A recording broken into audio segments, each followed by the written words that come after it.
Hi everyone, welcome to chemistry tips. നമ്മളിന്ന് discuss ചെയ്യാൻ പോകുന്ന ടോപ്പിക്ക് രാസപ്രവർത്തനത്തിനെ കുറിച്ചാണ് കേട്ടോ.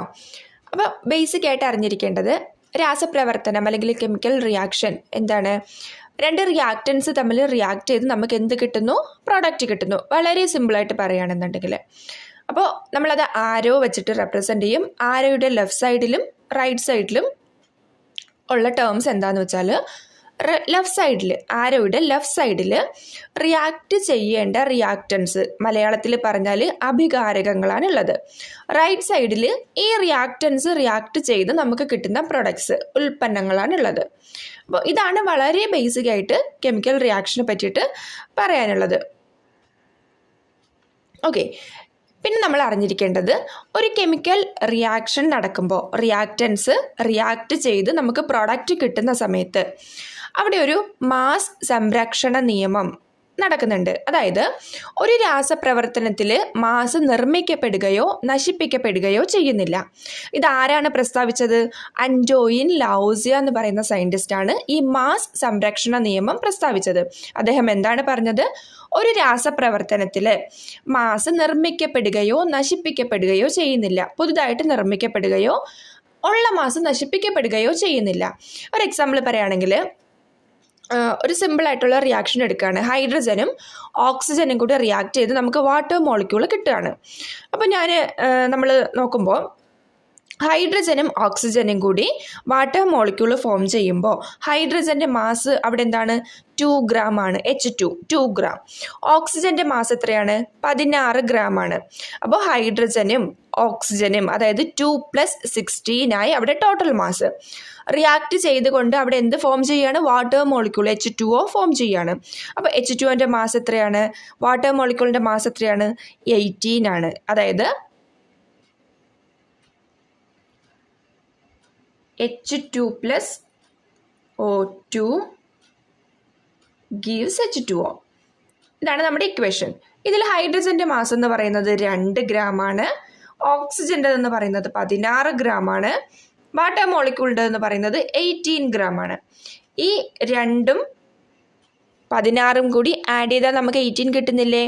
എല്ലാ റിയാക്ഷൻ്റെ കേസ് എടുത്താലും ഇത് തന്നെയാണ് അവസ്ഥ.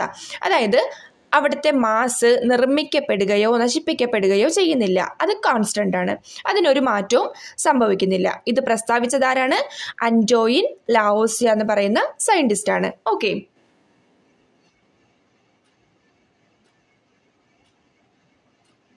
അത് ഓർത്തിരിക്കണം കേട്ടോ.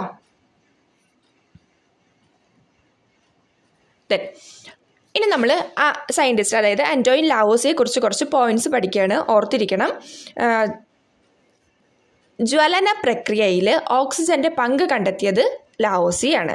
ഓർത്തിരിക്കുക, ജ്വലന പ്രക്രിയയിൽ ഓക്സിജന്റെ പങ്ക് കണ്ടെത്തിയത് ലൗസിയാണ്. പിന്നെ അദ്ദേഹം എന്ത് കണ്ടുപിടിച്ചു? നമ്മുടെ ശ്വസന പ്രക്രിയയിൽ നമ്മൾ ഓക്സിജനെ ആഗിരണം ചെയ്യുമെന്നും കാർബൺ ഡൈ ഓക്സൈഡിനെ പുറംതള്ളുമെന്നും അദ്ദേഹം കണ്ടെത്തി. ആദ്യമായിട്ട് നമ്മുടെ ശ്വസന പ്രക്രിയയിൽ ഓക്സിജനെ നമ്മൾ അബ്സോർബ് ചെയ്യുന്നുവെന്നും കാർബൺ ഡൈ ഓക്സൈഡിനെ നമ്മൾ പുറംതള്ളപ്പെടുന്നുവെന്നും അല്ലെങ്കിൽ പുറത്തേക്ക് പോകുന്നത് കാർബൺ ഡൈ ഓക്സൈഡ് ആണെന്നും ആദ്യമായിട്ട് കണ്ടുപിടിച്ചത് ലൗസിയാണ്. ജ്വലന പ്രക്രിയയിൽ ഓക്സിജന്റെ പങ്ക് കണ്ടെത്തി ശ്വസന പ്രക്രിയയിൽ ഓക്സിജൻ ആഗിരണം ചെയ്യുമെന്നും കാർബൺ ഡൈ ഓക്സൈഡിനെ പുറന്തള്ളുമെന്നും കണ്ടെത്തി. ഇനി nitric acid, sulphuric acid, phosphoric acid എന്നിവയിൽ ഓക്സിജന്റെ സാന്നിധ്യം കണ്ടെത്തിയത് ആരാണ്? ലൗസിയാണ്. മറക്കരുത് കേട്ടോ. Nitric acid, sulphuric acid, phosphoric acid ഏത് ചോദിച്ചാലും നൈട്രിക് ആസിഡിൽ ഓക്സിജന്റെ സാന്നിധ്യം കണ്ടെത്തിയത് ആരാണെന്ന് ചോദിച്ചാൽ ലൗസിയ. സൾഫ്യൂരിക് ആസിഡ്, ഫോസ്ഫോറിക് ആസിഡ് എന്നിവയിലെല്ലാം ഓക്സിജന്റെ സാന്നിധ്യം കണ്ടെത്തിയത് ആരാണ്? ലൗസിയാണ്. ഇനി ഓക്സിജനും ഹൈഡ്രജനും പേരുകൾ നൽകിയത് ലൗസിയാണ്. ഓക്സിജനും ഹൈഡ്രജനും പേരുകൾ നൽകിയതും ലൗസിയാണ്. അപ്പോൾ മാസ് സംരക്ഷണ നിയമം ആരാണ് പ്രസ്താവിച്ചത്? ലൗസിയാണ്. എന്താണ് മാസ് സംരക്ഷണ നിയമം? ഒരു രാസപ്രവർത്തനത്തിൽ മാസ് നിർമ്മിക്കപ്പെടുകയോ നശിപ്പിക്കപ്പെടുകയോ ചെയ്യുന്നില്ല. ഇനി അദ്ദേഹം കണ്ടുപിടിച്ച വേറെ കുറച്ച് കാര്യങ്ങളാണ്. ജ്വലന പ്രക്രിയയിൽ ഓക്സിജന്റെ പങ്ക് കണ്ടെത്തി. ശ്വസന പ്രക്രിയയിൽ നമ്മൾ ഓക്സിജൻ അബ്സോർബ് ചെയ്യുമെന്നും കാർബൺ ഡൈ ഓക്സൈഡിനെ പുറന്തള്ളുമെന്നും കണ്ടെത്തി. നൈട്രിക് ആസിഡ് ആയാലും സൾഫ്യൂരിക് ആസിഡ് ആയാലും ഫോസ്ഫോറിക് ആസിഡ് ആയാലും ഇവയിലെല്ലാം ഓക്സിജന്റെ സാന്നിധ്യമുണ്ടെന്ന് ആര് കണ്ടെത്തി? ലൗസിയാണ് കണ്ടെത്തിയത്. ദെൻ ഓക്സിജനും ഹൈഡ്രജനും പേര് കൊടുത്തത് ലൗസിയാണ്. ഇത്രയും കാര്യങ്ങൾ ഓർത്തിരിക്കുക കേട്ടോ. അടുത്തത് ഒരു രാസസമവാക്യത്തിൽ നമ്മൾ നേരത്തെ പറഞ്ഞു കെമിക്കൽ റിയാക്ഷൻ, ഒരു രാസസമവാക്യത്തിൽ അഭികാരകങ്ങളെ പറ്റി പറഞ്ഞു. റിയാക്ടൻസ് ആരോടെ? ലെഫ്റ്റ് സൈഡിലുള്ളത്, അവയാണ് റിയാക്ട് ചെയ്യുന്നത്. റിയാക്ടൻസിന്റെ ഭാഗത്തെ തന്മാത്രകളിലെ ഓരോ ആറ്റങ്ങളുടെ എണ്ണവും പ്രൊഡക്ട്സിന്റെ ഭാഗത്തെ, അതായത് ഉൽപ്പന്നങ്ങളുടെ ഭാഗത്തെ തന്മാത്രകളിലെ ആറ്റങ്ങളുടെ ആകെ എണ്ണവും തുല്യമായി എഴുതുന്നതിനെയാണ് നമ്മൾ എന്തെന്ന് പറയുന്നത്? രാസസമീകരണം എന്ന് പറയുന്നത്, അല്ലെങ്കിൽ ബാലൻസിങ് ഓഫ് കെമിക്കൽ ഇക്വേഷൻ എന്ന് പറയും. ഓക്കെ, അപ്പോൾ എന്താണ് ബാലൻസിങ് ഓഫ് കെമിക്കൽ ഇക്വേഷൻ? അതായത് സിമ്പിളായിട്ട് പറഞ്ഞാൽ ഇത്രയേ ഉള്ളൂ. നമ്മുടെ ആരോയുടെ ലെഫ്റ്റ് സൈഡ്, അതായത് റിയാക്ടൻസിന്റെ ഭാഗത്ത് എത്ര ആറ്റങ്ങളുണ്ടോ, റിയാക്ടൻസിന്റെ ഭാഗത്തുള്ള ടോട്ടൽ ആറ്റങ്ങളുടെ എണ്ണവും പ്രൊഡക്ട്സിന്റെ ഭാഗത്തുള്ള ടോട്ടൽ ആറ്റങ്ങളുടെ എണ്ണവും തുല്യമായിരിക്കും. അങ്ങനെ തുല്യമാക്കി എഴുതുന്ന ആ കെമിക്കൽ ഇക്വേഷനെ പറയുന്ന പേരാണ് രാസസമീകരണം എന്ന് പറയുന്നത്. അപ്പോൾ ഇത് ഓർത്തിരിക്കുക. ഒരു രാസസമവാക്യത്തിൽ അല്ലെങ്കിൽ ഒരു കെമിക്കൽ റിയാക്ഷനിൽ റിയാക്ടൻസിന്റെ എണ്ണവും പ്രൊഡക്ട്സിന്റെ എണ്ണവും തുല്യമായിരിക്കും കേട്ടോ. അവിടെ കുറച്ച് എക്സാമ്പിൾസ് കൊടുത്തിട്ടുണ്ട്. അപ്പോൾ നമ്മൾ ശ്രദ്ധിക്കേണ്ട ഒരു കാര്യം എന്ന് വെച്ചാൽ ഇതിൽ നമ്മൾ ആറ്റത്തിൻ്റെ എണ്ണം നമുക്ക് മാറ്റാൻ പറ്റില്ല.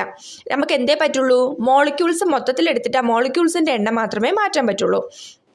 ഓക്കെ, ഇപ്പോൾ നോക്കുകയാണെന്നുണ്ടെങ്കിൽ നമ്മുടെ ഒന്നാമത്തെ എക്സാമ്പിൾ എടുക്കുകയാണ്. അവിടെ മഗ്നീഷ്യവും ഓക്സിജനും തമ്മിൽ റിയാക്ട് ചെയ്തിട്ട് MgO ഫോം ചെയ്തേക്കാണ്. അപ്പം രാസസമീകരണം വഴി നമ്മൾ എന്ത് ചെയ്യണം? ലെഫ്റ്റ് സൈഡിലുള്ള ആറ്റങ്ങളുടെ എണ്ണവും റൈറ്റ് സൈഡിലുള്ള ആറ്റങ്ങളുടെ എണ്ണവും എന്താക്കണം? തുല്യമാക്കണം, ഈക്വൽ ആക്കണം. അപ്പം ഒന്നാമത്തെ എക്സാമ്പിളിൽ മഗ്നീഷ്യവും ഓക്സിജനും കൂടി റിയാക്ട് ചെയ്തിട്ട് MgO ഫോം ചെയ്തേക്കാണ്. നമ്മളിവിടെ നോക്കുമ്പോൾ നമുക്കറിയാം ഇവിടെ എത്ര മഗ്നീഷ്യം റിയാക്ട് ചെയ്യുന്നുണ്ട്? ഒരു മഗ്നീഷ്യം. ഇവിടെയോ 2 ഓക്സിജൻ. ഒരു മഗ്നീഷ്യവും 2 ഓക്സിജനും. പ്രോഡക്റ്റ് സൈഡിലെത്തിയപ്പോഴോ 1 മഗ്നീഷ്യവും 1 ഓക്സിജനും. അങ്ങനെ വരാൻ പാടില്ല. മഗ്നീഷ്യത്തിന്റെ കേസ് ഓക്കെ, അപ്പുറത്തും ഇപ്പുറത്തും 1 വീതേ ഉള്ളൂ. എന്നാൽ ഓക്സിജന്റെ കേസ് എടുക്കുമ്പോഴോ ലെഫ്റ്റ് സൈഡിൽ 2 ഓക്സിജൻ ഉണ്ട്, റൈറ്റ് സൈഡിൽ 1 ഓക്സിജനേ ഉള്ളൂ. അങ്ങനെ വരാൻ പാടില്ല. അപ്പോൾ നമ്മൾ എന്ത് ചെയ്യണം?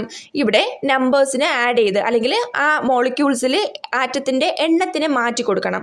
അതാണ് ഞാൻ പറഞ്ഞത്, ആറ്റത്തിൻ്റെ എണ്ണം മാറ്റാൻ പറ്റില്ല, മോളിക്യൂളിൻ്റെ എണ്ണം മാത്രമേ മാറ്റാൻ പറ്റൂ. അതായത് ഇവിടെ MgO എന്ന് നമ്മുടെ റൈറ്റ് സൈഡിൽ MgO എന്ന് കണ്ടില്ലേ?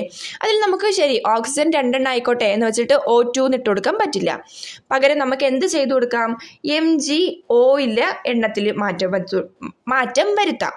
ഓക്കെ, എങ്ങനെയാന്ന് ചോദിച്ചാൽ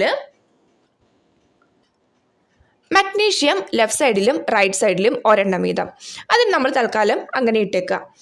ദെൻ ഓക്സിജന്റെ കേസ് എടുക്കുകയാണെന്നുണ്ടെങ്കിൽ ലെഫ്റ്റ് സൈഡിൽ 2, ഇവിടെയോ 1. അപ്പം നമ്മൾ എന്ത് ചെയ്തു?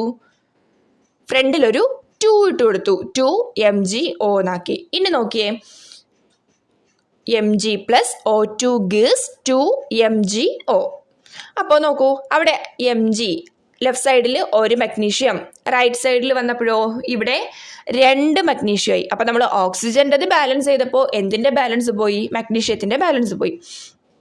അതായത് എല്ലാം ഈക്വൽ ആവണം. അപ്പം നമ്മൾ എന്ത് ചെയ്യണം? മഗ്നീഷ്യത്തിനെ ഈക്വൽ ആക്കാൻ നോക്കണം. ആദ്യമേ മഗ്നീഷ്യം ഈക്വൽ ആയിരുന്നു, ഓക്സിജൻ്റെത് തെറ്റായിട്ടുണ്ടായിരുന്നു. നമ്മൾ ഓക്സിജനെ ബാലൻസ് ചെയ്തപ്പോൾ മഗ്നീഷ്യം അവിടെ തെറ്റായിട്ട് വന്നു. അപ്പോൾ ഇപ്പം നമ്മുടെ കണ്ടീഷൻ എന്താണ്? ലെഫ്റ്റ് സൈഡിൽ 1 മഗ്നീഷ്യവും റൈറ്റ് സൈഡിൽ 2 മഗ്നീഷ്യവും. അപ്പം നമ്മൾ എന്ത് ചെയ്തു? ലെഫ്റ്റ് സൈഡിൽ ഒരു 2 ഇട്ട് കൊടുത്തു മഗ്നീഷ്യത്തിന്. സോ ലെഫ്റ്റ് സൈഡിൽ 2 ഇട്ട് കൊടുത്തു. ഇപ്പം നോക്കിയേ, ലെഫ്റ്റ് സൈഡിൽ 2 മഗ്നീഷ്യം, റൈറ്റ് സൈഡിലും 2 മഗ്നീഷ്യം. ലെഫ്റ്റ് സൈഡിൽ 2 ഓക്സിജൻ, റൈറ്റ് സൈഡിലും 2 ഓക്സിജൻ. ക്ലിയർ ആണല്ലോ?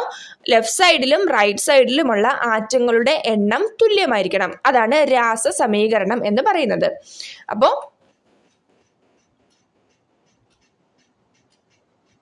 ഫൈനൽ ഇക്വേഷനിൽ നോക്കൂ, 2 Mg + O2 gives 2 MgO. Left സൈഡിൽ 2 മഗ്നീഷ്യം, റൈറ്റ് സൈഡിൽ 2 മഗ്നീഷ്യം. ലെഫ്റ്റ് സൈഡിൽ 2 ഓക്സിജൻ, റൈറ്റ് സൈഡിലും 2 ഓക്സിജൻ. ക്ലിയർ ആണല്ലോ? ഇനി അടുത്ത എക്സാമ്പിൾ, സിങ്കിന്റെ എക്സാമ്പിൾ നോക്കിയേ. Zinc Zn + HCl gives ZnCl2 + H2. ഇതാണ് നമ്മുടെ ഇക്വേഷൻ. ഓക്കെ, ഇതിൽ ലെഫ്റ്റ് സൈഡിൽ നോക്കിയേ 1 സിങ്കാണുള്ളത്, റൈറ്റ് സൈഡിലും 1 സിങ്കാണുള്ളത്. ഇനി ലെഫ്റ്റ് സൈഡിൽ ഒരു ക്ലോറിനാണുള്ളത്. റൈറ്റ് സൈഡിൽ നോക്കുമ്പോഴോ 2 ക്ലോറിൻ ഉണ്ട്. ലെഫ്റ്റ് സൈഡിൽ ഒരു ഹൈഡ്രജനാണുള്ളത്. റൈറ്റ് സൈഡിൽ 2 ഹൈഡ്രജൻ ഉണ്ട്. എന്ത് ചെയ്യും? സിങ്കിൻ്റെ കാര്യം ഓക്കെ, ലെഫ്റ്റ് സൈഡിലും റൈറ്റ് സൈഡിലും ഓരോ എണ്ണം വീതം. ഇനി നമ്മൾ ഹൈഡ്രജൻ്റെ കേസ് എടുത്തേ. ഹൈഡ്രജൻ ലെഫ്റ്റ് സൈഡിൽ 1, റൈറ്റ് സൈഡിൽ 2. അപ്പം നമ്മൾ എന്ത് ചെയ്തു? ആ HClൻ്റെ ഫ്രണ്ടിൽ ഒരു 2 ഇട്ട് കൊടുത്തു. 2 HCl ഇട്ട് കൊടുത്തു. ഇനി നമുക്കൊന്ന് നോക്കാം. സിങ്കിൻ്റെ കേസ് അവിടെ ഇവിടെ ഓക്കെയാണേ, രണ്ടിടത്തും ഓരോന്ന്. ഹൈഡ്രജൻ്റെ കേസ് 2 ഇട്ട് കൊടുത്തതിന് ശേഷം ഒന്ന് നോക്കിയേ, 2 ഇട്ട് കൊടുത്തപ്പോൾ ലെഫ്റ്റ് സൈഡിൽ 2H, റൈറ്റ് സൈഡിലും 2H. ഹൈഡ്രജൻ്റെ കേസ് ഓക്കെ ആയേ. ഇനി ക്ലോറിൻ്റെ കേസ് നോക്കിയേ, ലെഫ്റ്റ് സൈഡിലും 2 ക്ലോറിൻ, റൈറ്റ് സൈഡിലും 2 ക്ലോറിൻ. അപ്പം നമുക്ക് ആകെ കൂടെ അവിടെ ചെയ്യേണ്ടി വന്നത് എന്ത് മാത്രമേ ഉള്ളൂ? HClൻ്റെ ഫ്രണ്ടിൽ ഒരു 2 ഇട്ട് കൊടുത്തു. ഇനി ബാലൻസിങ് ആയിട്ടുള്ള രണ്ടാമത്തെ ഇക്വേഷൻ നോക്കിയേ, അവിടെ ലെഫ്റ്റ് സൈഡിൽ ഒരു സിങ്ക്, റൈറ്റ് സൈഡിലും ഒരു സിങ്ക്. ലെഫ്റ്റ് സൈഡിൽ 2 ഹൈഡ്രജൻ, റൈറ്റ് സൈഡിലും 2 ഹൈഡ്രജൻ. ലെഫ്റ്റ് സൈഡിൽ 2 ക്ലോറിൻ, റൈറ്റ് സൈഡിലും 2 ക്ലോറിൻ. ഓക്കെയാണേ. രാസസമീകരണം ചെയ്തു, നമ്മൾ ബാലൻസിങ് ആക്കി, ഇക്വേഷനെ ബാലൻസ് ചെയ്തു. ഇനി മൂന്നാമത്തെ എക്സാമ്പിൾ. ഇങ്ങനെയാണ് ചെയ്യുന്നത് കേട്ടോ. ഒരു ഇക്വേഷൻ കിട്ടിയാൽ, ഒരു രാസസമവാക്യം കിട്ടിയാൽ ഓരോ ആറ്റത്തിൻ്റെ എണ്ണം നോക്കിയിട്ട് ലെഫ്റ്റ് സൈഡിലും റൈറ്റ് സൈഡിലും അത് ഈക്വൽ ആക്കി കൊടുക്കുക. അതിനെയാണ് ബാലൻസിങ് ഓഫ് കെമിക്കൽ ഇക്വേഷൻ എന്ന് പറയുന്നത്. മൂന്നാമത്തെ example, Al + O2 gives Al2O3. അവിടെ നോക്കിയാൽ നമ്മൾ ലെഫ്റ്റ് സൈഡിൽ ഒന്നാമത്തെ ഇക്വേഷൻ നോക്കണം കേട്ടോ. ലെഫ്റ്റ് സൈഡിൽ 1 അലൂമിനിയം, റൈറ്റ് സൈഡിൽ 2 അലൂമിനിയം. ലെഫ്റ്റ് സൈഡിൽ 2 ഓക്സിജൻ, റൈറ്റ് സൈഡിൽ 3 ഓക്സിജൻ. കുറച്ച് കോംപ്ലിക്കേറ്റഡ് ആയിട്ട് തോന്നും, പക്ഷെ വളരെ സിമ്പിളാണ്. എന്ത് ചെയ്താൽ മതി? ലെഫ്റ്റ് സൈഡിൽ ആദ്യം നമ്മൾ 2 ഇട്ട് കൊടുത്തു. 2Al + O2 gives Al2O3 എന്നാക്കി. അപ്പോഴും എന്താണ് വ്യത്യാസം? ഞാനത് കാണിക്കാം. നമ്മൾ ആദ്യം എന്ത് ചെയ്യണം?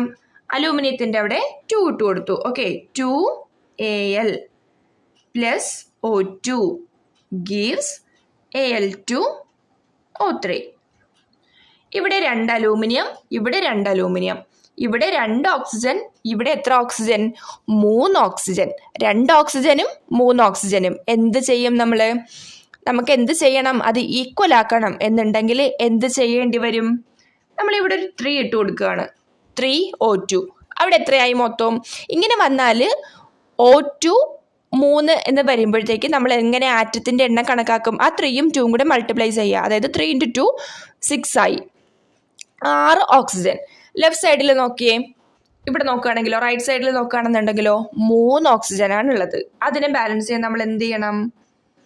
ഒരു 2 ഇട്ട് കൊടുത്തേ. 2 × 3 6 ആയില്ലേ? ഓക്സിജൻ്റെ കേസ് ഓക്കെ ആയില്ലേ? അപ്പോൾ അലൂമിനിയത്തിൻ്റെ കേസ് നോക്കുകയാണെന്നുണ്ടെങ്കിൽ ലെഫ്റ്റ് സൈഡിൽ 2 അലൂമിനിയം, റൈറ്റ് സൈഡിൽ ഇപ്പോൾ എത്ര അലൂമിനിയം ആയി? 2Al2 എന്ന് വന്നപ്പോൾ ടോട്ടൽ 4 Al ആയി. ഓക്കെ, ക്ലിയർ ആണല്ലോ. ആദ്യം എന്തായിരുന്നു? ലെഫ്റ്റ് സൈഡിൽ 1 അലൂമിനിയം ആയിരുന്നു, റൈറ്റ് സൈഡിൽ 2 അലൂമിനിയം ആയിരുന്നു. അതിനെ ബാലൻസ് ചെയ്യാൻ വേണ്ടി നമ്മൾ ലെഫ്റ്റ് സൈഡിൽ ഒരു 2 ഇട്ട് കൊടുത്തു. അപ്പം അലൂമിനിയം ഓക്കെ ആയി. ഇനി നമ്മൾ ഓക്സിജൻ്റെ കേസ് എടുത്തപ്പോൾ ലെഫ്റ്റ് സൈഡിൽ 2 ഓക്സിജനും റൈറ്റ് സൈഡിൽ 3 ഓക്സിജനും ആയിരുന്നു. അതിനെ ബാലൻസ് ചെയ്യാൻ വേണ്ടി നമ്മൾ ലെഫ്റ്റ് സൈഡിൽ ഒരു 3 ഇട്ട് കൊടുത്തപ്പോൾ 3O2 എന്നായി. ടോട്ടൽ 6 ഓക്സിജൻ ആയി.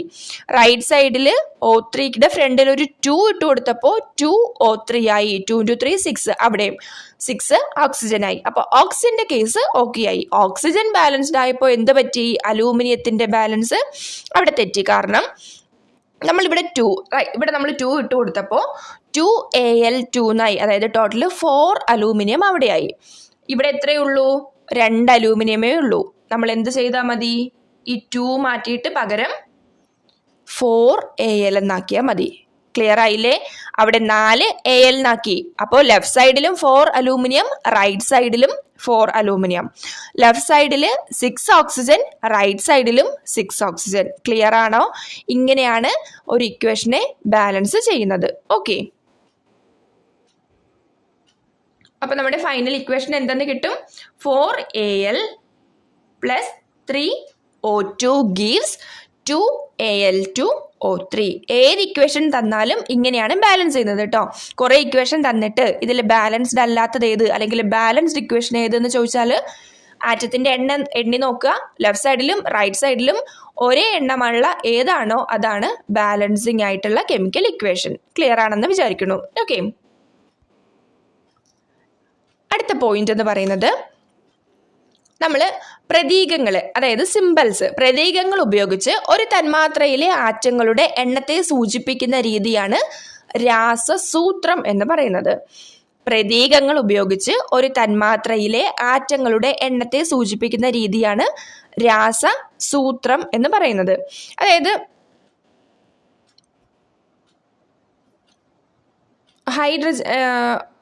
എക്സാമ്പിൾ കൊടുത്തിരിക്കുന്നു. ഓക്കെ, നമ്മൾ പ്രതീകങ്ങൾ ഉപയോഗിച്ച് ഇത് സംഗതി നമ്മൾ വാലൻസി വെച്ചിട്ട് ചെയ്യുന്ന പരിപാടിയാണ് കേട്ടോ ഇത്. അപ്പോൾ എങ്ങനെയാണ് ഒരു തന്മാത്രയുടെ രാസസൂത്രം എഴുതുന്നത് എന്ന് ചോദിച്ചാൽ, ഞാൻ ആദ്യം കാണിച്ചിരിക്കുന്ന ഇത് നോക്കൂ, അലൂമിനിയം ഫ്ലൂറൈഡ്. എക്സാമ്പിൾ ഏതാണ്? Aluminium fluoride. ഇവിടെ അലൂമിനിയത്തിൻ്റെത് AL എന്ന പ്രതീകവും ഫ്ലൂറിൻ്റെത് F, അത് രണ്ടും ഉപയോഗിച്ച് അവിടെ ആറ്റങ്ങളുടെ എണ്ണത്തെ സൂചിപ്പിക്കുന്ന രീതിയെയാണ് രാസസൂത്രം. അലൂമിനിയം ഫ്ലൂറൈഡിൻ്റെ രാസസൂത്രം ഏതാണെന്ന് ചോദിച്ചാൽ AlF3 ആണ്. അതുപോലെ അലൂമിനിയം ഓക്സൈഡിൻ്റെ രാസസൂത്രം ഏതാണെന്ന് ചോദിച്ചാൽ Al2O3 ആണ്. അതുപോലെ ടെട്രാക്ലോറോമീഥൈൻ CCl4 ആണ്. കാർബൺ ഡൈ ഓക്സൈഡ് CO2 ആണ്. ദെൻ പൊട്ടാസ്യം ഓക്സൈഡ് K2O ആണ്. മഗ്നീഷ്യം നൈട്രൈഡ് Mg3N2 ആണ്. ഇതിനെയാണ് രാസസൂത്രം. ഒരു പേര് തന്നിരുന്നാൽ രാസസൂത്രം എങ്ങനെയാണ് നമ്മൾ എക്സ്പ്രസ് ചെയ്യുക? അവയുടെ പ്രതീകങ്ങൾ ഉപയോഗിച്ച് ആ തന്മാത്രയിലെ ആറ്റങ്ങളുടെ എണ്ണത്തെ സൂചിപ്പിക്കുന്ന രീതിയാണ് നമ്മൾ രാസസൂത്രം എന്ന് പറയുന്നത്. ഇനി ഈ രാസസൂത്രം നമുക്ക് എങ്ങനെ കണ്ടുപിടിക്കാം, അല്ലെങ്കിൽ രാസസൂത്രം നമുക്ക് എങ്ങനെ എഴുതാമെന്ന് ഞാനൊന്ന് പറഞ്ഞുതരാം. അതായത് നമ്മുടെ ഒന്നാമത്തെ എക്സാമ്പിൾ ആയിട്ടുള്ള അലൂമിനിയം ഫ്ലൂറൈഡ്. അലൂമിനിയത്തിൻ്റെത് 13 ആണ് അതിൻ്റെ അറ്റോമിക് നമ്പർ, അല്ലെ? അലൂമിനിയത്തിൻ്റെ അറ്റോമിക് നമ്പർ എത്രയാണ്? 13 ആണ്. അവരുടെ ഇലക്ട്രോണിക് കോൺഫിഗറേഷൻ എങ്ങനെ വരും? 2, 8, 3 എന്ന് വരും. അപ്പം അലൂമിനിയത്തിൻ്റെ വാലൻസി എത്രയാണ്?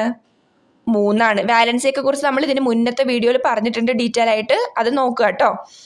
അപ്പം അലൂമിനിയത്തിൻ്റെ വാലൻസി എത്രയാണെന്ന് കിട്ടി? 3 എന്ന് കിട്ടി. ഇനി ഫ്ലൂറിൻ്റെ കേസ് എടുക്കുകയാണ്. ഫ്ലൂറിൻ്റെ അറ്റോമിക് നമ്പർ എത്രയാണ്? 9 ആണ് ഫ്ലൂറിൻ്റെ അറ്റോമിക് നമ്പർ. ഇതിൻ്റെ വാലൻസി എഴുതുമ്പോൾ അല്ലെങ്കിൽ ഇലക്ട്രോണിക് കോൺഫിഗറേഷൻ എഴുതുമ്പോൾ എങ്ങനെ വരും? 2, 7 എന്ന് വരും. അതായത് ഫ്ലൂറിൻ്റെ വാലൻസി എത്രയാണ്? 1 ആണ്.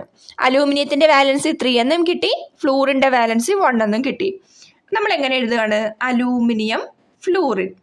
അലൂമിനിയത്തിൻ്റെ വാലൻസി അതിൻ്റെ തൊട്ട് താഴെ എഴുതി, ഫ്ലൂറിൻ്റെ വാലൻസി അതിൻ്റെ തൊട്ട് താഴെ എഴുതി.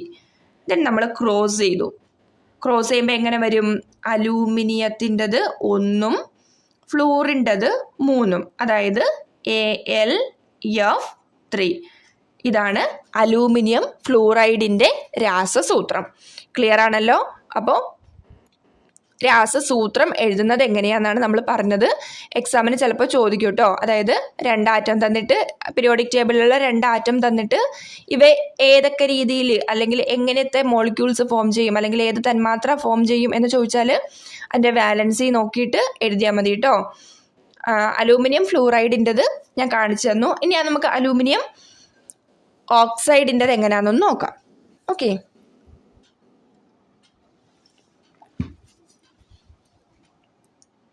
അലൂമിനിയത്തിൻ്റെ നമ്മൾ നേരത്തെ പറഞ്ഞു 13 ആണ് അറ്റോമിക് നമ്പർ. 2 വാലൻസി എത്ര വരും? ഇലക്ട്രോണിക് കോൺഫിഗറേഷൻ ഒന്നുകൂടെ പറയണില്ല. വാലൻസി എത്ര വരും? 3 എന്ന് വരും. ഓക്സിജൻ്റെതോ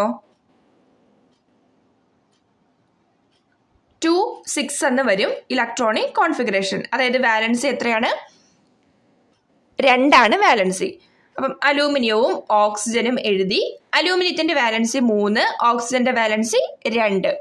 ദെൻ ക്രോസ് ചെയ്യുക, Al2O3.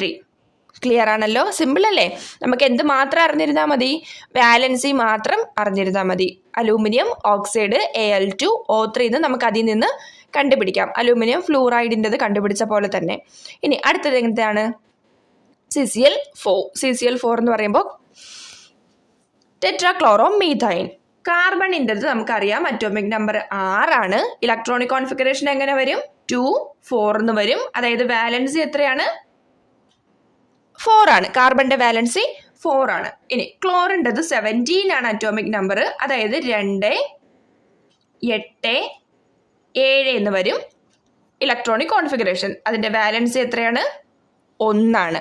ക്ലോറിൻ്റെ വാലൻസി 1 ആണ്. Then carbon, chlorine. കാർബണിൻ്റെ വാലൻസി 4, ക്ലോറിൻ്റെ വാലൻസി 1. ക്രോസ് ചെയ്യുക. Then CCl4. Okay, tetra chloro methyl. ഇങ്ങനെയാണ് കണ്ടുപിടിക്കുന്നത് കേട്ടോ.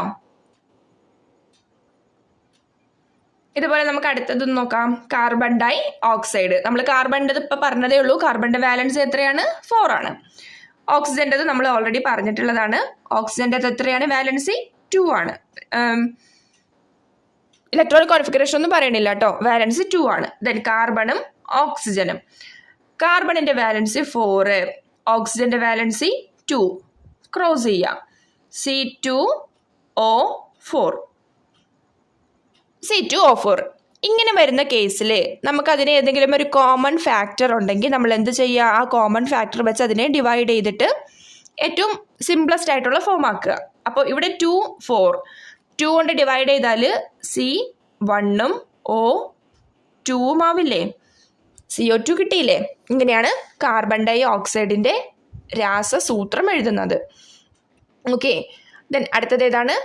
K2O, potassium oxide. ഓക്കെ, പൊട്ടാസ്യത്തിൻ്റെ എത്രയാണ്? പൊട്ടാസ്യത്തിൻ്റെത് 19 ആണ്. പൊട്ടാസ്യത്തിൻ്റെ അറ്റോമിക് നമ്പർ 19 ആണ്. അതായത് Kയുടേത് 19 ആണ്. ഇലക്ട്രോണിക് കോൺഫിഗറേഷൻ എഴുതുമ്പോൾ എങ്ങനെ വരും? 2, 8, 8, 1 എന്ന് വരും. വാലൻസി എത്രയാണ്? 1 ആണ്. പൊട്ടാസ്യത്തിൻ്റെ വാലൻസി എത്രയാണ്? 1 ആണ്. ഓക്സിജൻ്റെ നമ്മൾ നേരത്തെ പറഞ്ഞതാണ്. വാലൻസി എത്രയാണ്? 2 ആണ്. Then KO. ഓക്സിജൻ്റെ പൊട്ടാസ്യത്തിൻ്റെ വാലൻസി 1, ഓക്സിജൻ്റെത് 2. ജസ്റ്റ് ക്രോസ് ചെയ്യുക. K2O, potassium oxide. Okay, clear ആണല്ലോ. ഇനി അടുത്തത് എന്താണ്? Magnesium nitride. മഗ്നീഷ്യം നൈട്രൈഡ് ഈ റീസെൻ്റ് ആയിട്ട് ഒരു എക്സാമിന് ചോദിച്ചതാണ് കേട്ടോ. അപ്പോൾ ഇങ്ങനെയാണ് കണ്ടുപിടിക്കുന്നത്. വളരെ സിമ്പിളാണ് കേട്ടോ. മഗ്നീഷ്യത്തിൻ്റെ അറ്റോമിക് നമ്പർ എന്ന് പറയുന്നത് 12 ആണ്. അതിൻ്റെ വാലൻസി എത്രയാന്ന് വരും? 2 എന്ന് വരും. ഇനി നൈട്രജൻ്റെതോ? നൈട്രജൻ്റെ അറ്റോമിക് നമ്പർ 7 ആണ്. അതിൻ്റെ വാലൻസി എത്രയാന്ന് വരും? 3 എന്ന് വരും. മഗ്നീഷ്യവും നൈട്രജനും. മഗ്നീഷ്യത്തിൻ്റെതും നൈട്രജൻ്റെതും. മഗ്നീഷ്യത്തിൻ്റെ വാലൻസി എത്രയാണെന്ന് നമുക്ക് കിട്ടി? 2 എന്ന് കിട്ടി. നൈട്രജൻ്റെ വാലൻസി എത്രയാണ്? 3 ആണ്.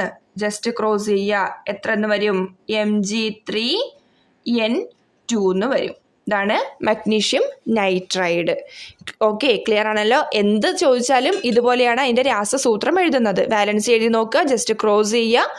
ദെൻ സിമ്പിളാക്കാൻ പറ്റുന്നുണ്ടെങ്കിൽ, അതായത് കോമൺ ഫാക്ടർ ഉണ്ടെന്നുണ്ടെങ്കിൽ ഡിവൈഡ് ചെയ്യുക. ഡിവൈഡ് ചെയ്ത് ഏറ്റവും സിംപ്ലസ്റ്റ് ആയിട്ടുള്ള ഫോമിൽ എഴുതുക. ഇത്രയേ ഉള്ളൂ കേട്ടോ. ഇങ്ങനെയാണ് രാസസൂത്രം എഴുതുന്നത്. ഓക്കെ, ക്ലിയർ ആണെന്ന് വിചാരിക്കണു. അടുത്ത ടോപ്പിക്ക്, അടുത്ത പോയിന്റിലോട്ട് പോവാം. Oxidation and reduction. ഏറ്റവും ഇമ്പോർട്ടൻ്റ് ആയിട്ടുള്ളൊരു ടോപ്പിക്കാനായിട്ട് ശ്രദ്ധിച്ചിരിക്കണം കേട്ടോ. അതായത് എന്താണ് ഓക്സിഡേഷൻ, എന്താണ് റിഡക്ഷൻ എന്നാണ് പറയുന്നത്. നമ്മളൊരു കെമിക്കൽ റിയാക്ഷനിൽ ഒരു ആറ്റത്തിന് ഒരു കെമിക്കൽ ചേഞ്ച് സംഭവിക്കുന്നുണ്ടെന്ന് നമുക്കറിയാമല്ലോ. ചിലപ്പോൾ അതിൻ്റെ ഒരു ആറ്റത്തിൻ്റെ ഇലക്ട്രോൺ, ഇപ്പം A+B എന്ന് പറയുകയാണ്. അതിൽ എയുടെ ഇലക്ട്രോൺ ചിലപ്പോൾ അത് ആർക്ക് കൊടുക്കും? A+B gives C+D. ഒരു എക്സാമ്പിൾ പറയുകയാണ്. അതിൽ എയുടെ ഇലക്ട്രോൺ ഞാൻ സിക്ക് കൊടുത്തു. ഓക്കെ, അപ്പം എയുടെ ഒരു ഇലക്ട്രോൺ സിക്ക് കൊടുക്കുമ്പോൾ എയിൽ നിന്നും ഒരു ഇലക്ട്രോൺ നഷ്ടപ്പെടുകയല്ലേ ചെയ്യുന്നത്? സിക്ക് ഒരു ഇലക്ട്രോൺ നേടുകയല്ലേ, കിട്ടുകയല്ലേ ചെയ്യുന്നത്? ഏതൊരു കെമിക്കൽ റിയാക്ഷൻ എടുത്താലും അതിലെ റിയാക്റ്റൻസിൻ്റെ കയ്യിൽ നിന്നും ഇലക്ട്രോൺസ് ഒന്നുകിലും നഷ്ടപ്പെടുന്നുണ്ടാവാം അല്ലെങ്കിൽ നേടുന്നുണ്ടാവാം. ഓക്കെ, അങ്ങനെ ഇലക്ട്രോൺ നഷ്ടപ്പെടുത്തുന്ന പ്രവർത്തനത്തിനെയാണ് നമ്മൾ ഓക്സിഡേഷൻ അല്ലെങ്കിൽ ഓക്സീകരണം എന്ന് പറയുന്നത്. ക്ലിയർ ആണല്ലോ. ഇത് നമ്മൾ ഇലക്ട്രോൺസിൻ്റെ ടേമിൽ പറയുന്നത് കൊണ്ടാണ് കേട്ടോ. ഓക്സിഡേഷന് വേറെയും ഡെഫിനിഷൻസ് ഉണ്ട്. തൽക്കാലം ഇത് അറിഞ്ഞിരിക്കുക. ഇലക്ട്രോൺ നഷ്ടപ്പെടുത്തുന്ന പ്രവർത്തനമാണ് ഓക്സീകരണം അല്ലെങ്കിൽ ഓക്സിഡേഷൻ.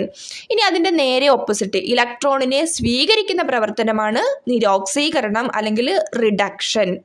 ഓക്കെ, അപ്പോൾ ഇലക്ട്രോൺ നഷ്ടപ്പെടുത്തുന്നത് ഓക്സീകരണവും ഇലക്ട്രോൺ നേടുന്നത് നിരോക്സീകരണവും, ഓക്സിഡേഷനും റിഡക്ഷനും.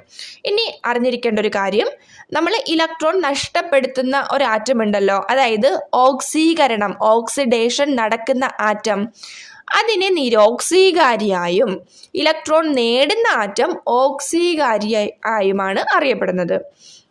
അതായത് ഓക്സീകരണം നടക്കുന്നത് ആർക്കാണോ അത് നിരോക്സീകാരിയും, നിരോക്സീകരണം നടക്കുന്നത് ആർക്കാണോ അത് ഓക്സീകാരിയുമാണ്. തിരിഞ്ഞു പോകരുത് കേട്ടോ. ഇലക്ട്രോൺ നഷ്ടപ്പെടുത്തുന്ന പ്രവർത്തനമാണ് ഓക്സീകരണം. ഓക്സീകരണം നടക്കുന്നയാളെ നമ്മൾ എന്തെന്ന് പറയും? നിരോക്സീകാരി എന്ന് പറയും. ഇലക്ട്രോൺ സ്വീകരിക്കുന്ന പ്രവർത്തനമാണ് നിരോക്സീകരണം. നിരോക്സീകരണം നടക്കുന്ന ആളെ നമ്മൾ എന്തെന്ന് പറയും? ഓക്സീകാരി എന്ന് പറയും. അവിടെ ഞാൻ എക്സാമ്പിളായിട്ട് ഒരു കെമിക്കൽ റിയാക്ഷൻ കൊടുത്തിട്ടുണ്ട്. അതായത് Mg+F2 ഗീവ് MgF2. ഓക്കെ. രണ്ടാമത്തത് Na+Cl gives 2NaCl. എക്സാമ്പിളായിട്ട് Mg+Cl2 gives MgCl2. ഒരു എക്സാമ്പിൾ നോക്കുകയാണ് കേട്ടോ. ഇനി ഇവിടെ നമുക്കറിയാം മഗ്നീഷ്യത്തിൻ്റെ അറ്റോമിക് നമ്പർ എത്രയാണ്? 12 ആണ്. അതിൻ്റെ വാലൻസി എത്രയാണ്? 2 ആണ്. അതായത് മഗ്നീഷ്യത്തിന് ഒരു കെമിക്കൽ റിയാക്ഷനിൽ പങ്കെടുക്കുമ്പോൾ 2 ഇലക്ട്രോണിനെ വിട്ടുകൊടുക്കാൻ സാധിക്കും. അതിൻ്റെ ബാലൻസി 2 ആണ്. 2 ഇലക്ട്രോണിനെ അതിനെന്ത് ചെയ്യാൻ സാധിക്കും? നഷ്ടപ്പെടുത്താൻ, അതായത് വിട്ടുകൊടുക്കാൻ സാധിക്കും. അപ്പോൾ ഒരു റിയാക്ഷൻ നടക്കുമ്പോൾ Mg എന്നുള്ളത് എന്തായിട്ട് മാറും? Mg2+ ആയിട്ട് മാറും. 2 ഇലക്ട്രോണിനെ അത് കെമിക്കൽ റിയാക്ഷനിൽ വിട്ടുകൊടുത്തുകൊണ്ട് Mg2+ ആയിട്ട് മാറും. Mg2++ 2 ഇലക്ട്രോൺ ആയിട്ട് മാറും. ഇതാണ് മഗ്നീഷ്യത്തിൻ്റെ കേസ്. അപ്പോൾ Mg എന്തായിട്ട് മാറി? Mg2+ ആയിട്ട് മാറി. അപ്പോൾ അവിടെ ഇലക്ട്രോണിനെ എന്ത് ചെയ്യാണ് ചെയ്തത്? നഷ്ടപ്പെടുത്തിയ പ്രവർത്തനമായിരുന്നു. ഇലക്ട്രോൺ നഷ്ടപ്പെടുത്തുന്നതിന് എന്തെന്ന് പറയുന്നത്? ഓക്സിഡേഷൻ എന്നാണ് പറയുന്നത്. അപ്പോൾ ഇവിടെ ഓക്സിഡേഷൻ സംഭവിച്ചത് ആർക്കാണ്? മഗ്നീഷ്യത്തിനാണ്. ഇനി ക്ലോറിൻ്റെ കേസ് നോക്കുകയാണെന്നുണ്ടെങ്കിൽ 17 അറ്റോമിക് നമ്പർ, വാലൻസി 1 ആണ്. അത് എന്താ ചെയ്യുക? ഒരു ഇലക്ട്രോണിനെ സ്വീകരിക്കുകയാണ് ക്ലോറിൻ ചെയ്യുക. അതായത് ക്ലോറിൻ ഒരു ഇലക്ട്രോണിനെ സ്വീകരിച്ച് എന്തായിട്ട് മാറും? Cl- ആയിട്ട് മാറും. ഇലക്ട്രോണിനെ വിട്ടുകൊടുക്കുന്നത് പ്ലസും പോസിറ്റീവ് അയോണും, ഇലക്ട്രോണിനെ സ്വീകരിക്കുന്നത് നെഗറ്റീവുമായിട്ട് മാറും. എത്ര ഇലക്ട്രോണിനെ വിട്ടുകൊടുക്കുന്നു? 2 ആണെങ്കിൽ 2+, 3 ആണെങ്കിൽ 3+, 4 ആണെങ്കിൽ 4+. ഇനി ഒരു ഇലക്ട്രോൺ സ്വീകരിച്ചാൽ 1-ഉം, 2 ഇലക്ട്രോണിനെ സ്വീകരിച്ചാൽ 2-, 3 ഇലക്ട്രോണിനെ സ്വീകരിച്ചാൽ 3-, അങ്ങനെയാണ് എഴുതുക. ക്ലോറിൻ എന്താ സംഭവിക്കുക? ഒരു ഇലക്ട്രോണിനെയാണ് സ്വീകരിക്കുന്നത്. ഒരു ഇലക്ട്രോണിനെ സ്വീകരിക്കുന്നത് കൊണ്ട് തന്നെ Cl എന്നുള്ളത് എന്തായിട്ട് മാറി? Cl- ആയിട്ട് മാറി. ഒരു ഇലക്ട്രോണിനെ സ്വീകരിച്ചുകൊണ്ട് Cl- ആയിട്ട് മാറി. അപ്പോൾ ഇലക്ട്രോൺ നഷ്ടപ്പെടുത്തുന്നത് ഓക്സീകരണം. ഇവിടെ മഗ്നീഷ്യത്തിന് ഓക്സീകരണം സംഭവിച്ചു. ഇലക്ട്രോൺ സ്വീകരിക്കുന്നത് നിരോക്സീകരണം. ഇവിടെ ക്ലോറിന് നിരോക്സീകരണം സംഭവിച്ചു. ഇനി ഇലക്ട്രോൺ നഷ്ടപ്പെടുത്തുന്ന ആറ്റം, മഗ്നീഷ്യമാണ് ഇവിടെ ഇലക്ട്രോൺ നഷ്ടപ്പെടുത്തിയത്. അതെന്താണ്? നിരോക്സീകാരിയാണ്. ഓക്കെ. ഇനി ഇലക്ട്രോൺ നേടിയ ആറ്റം, ക്ലോറിനാണ് ഇവിടെ ഇലക്ട്രോൺ നേടിയത്. അതെന്താണ്? ഓക്സീകാരിയാണ്. ഓക്സീകരണം നടക്കുന്നത് നിരോക്സീകാരിയും, നിരോക്സീകരണം നടക്കുന്നത് ഓക്സീകാരിയും. മലയാളം ടേംസ് അതൊക്കെ ഒന്ന് ഓർത്ത് വെക്കണം കേട്ടോ. ഇനി NaClന്റെ കേസ് എടുക്കുകയാണെന്നുണ്ടെങ്കിലോ, സോഡിയം ക്ലോറൈഡ് NaCl,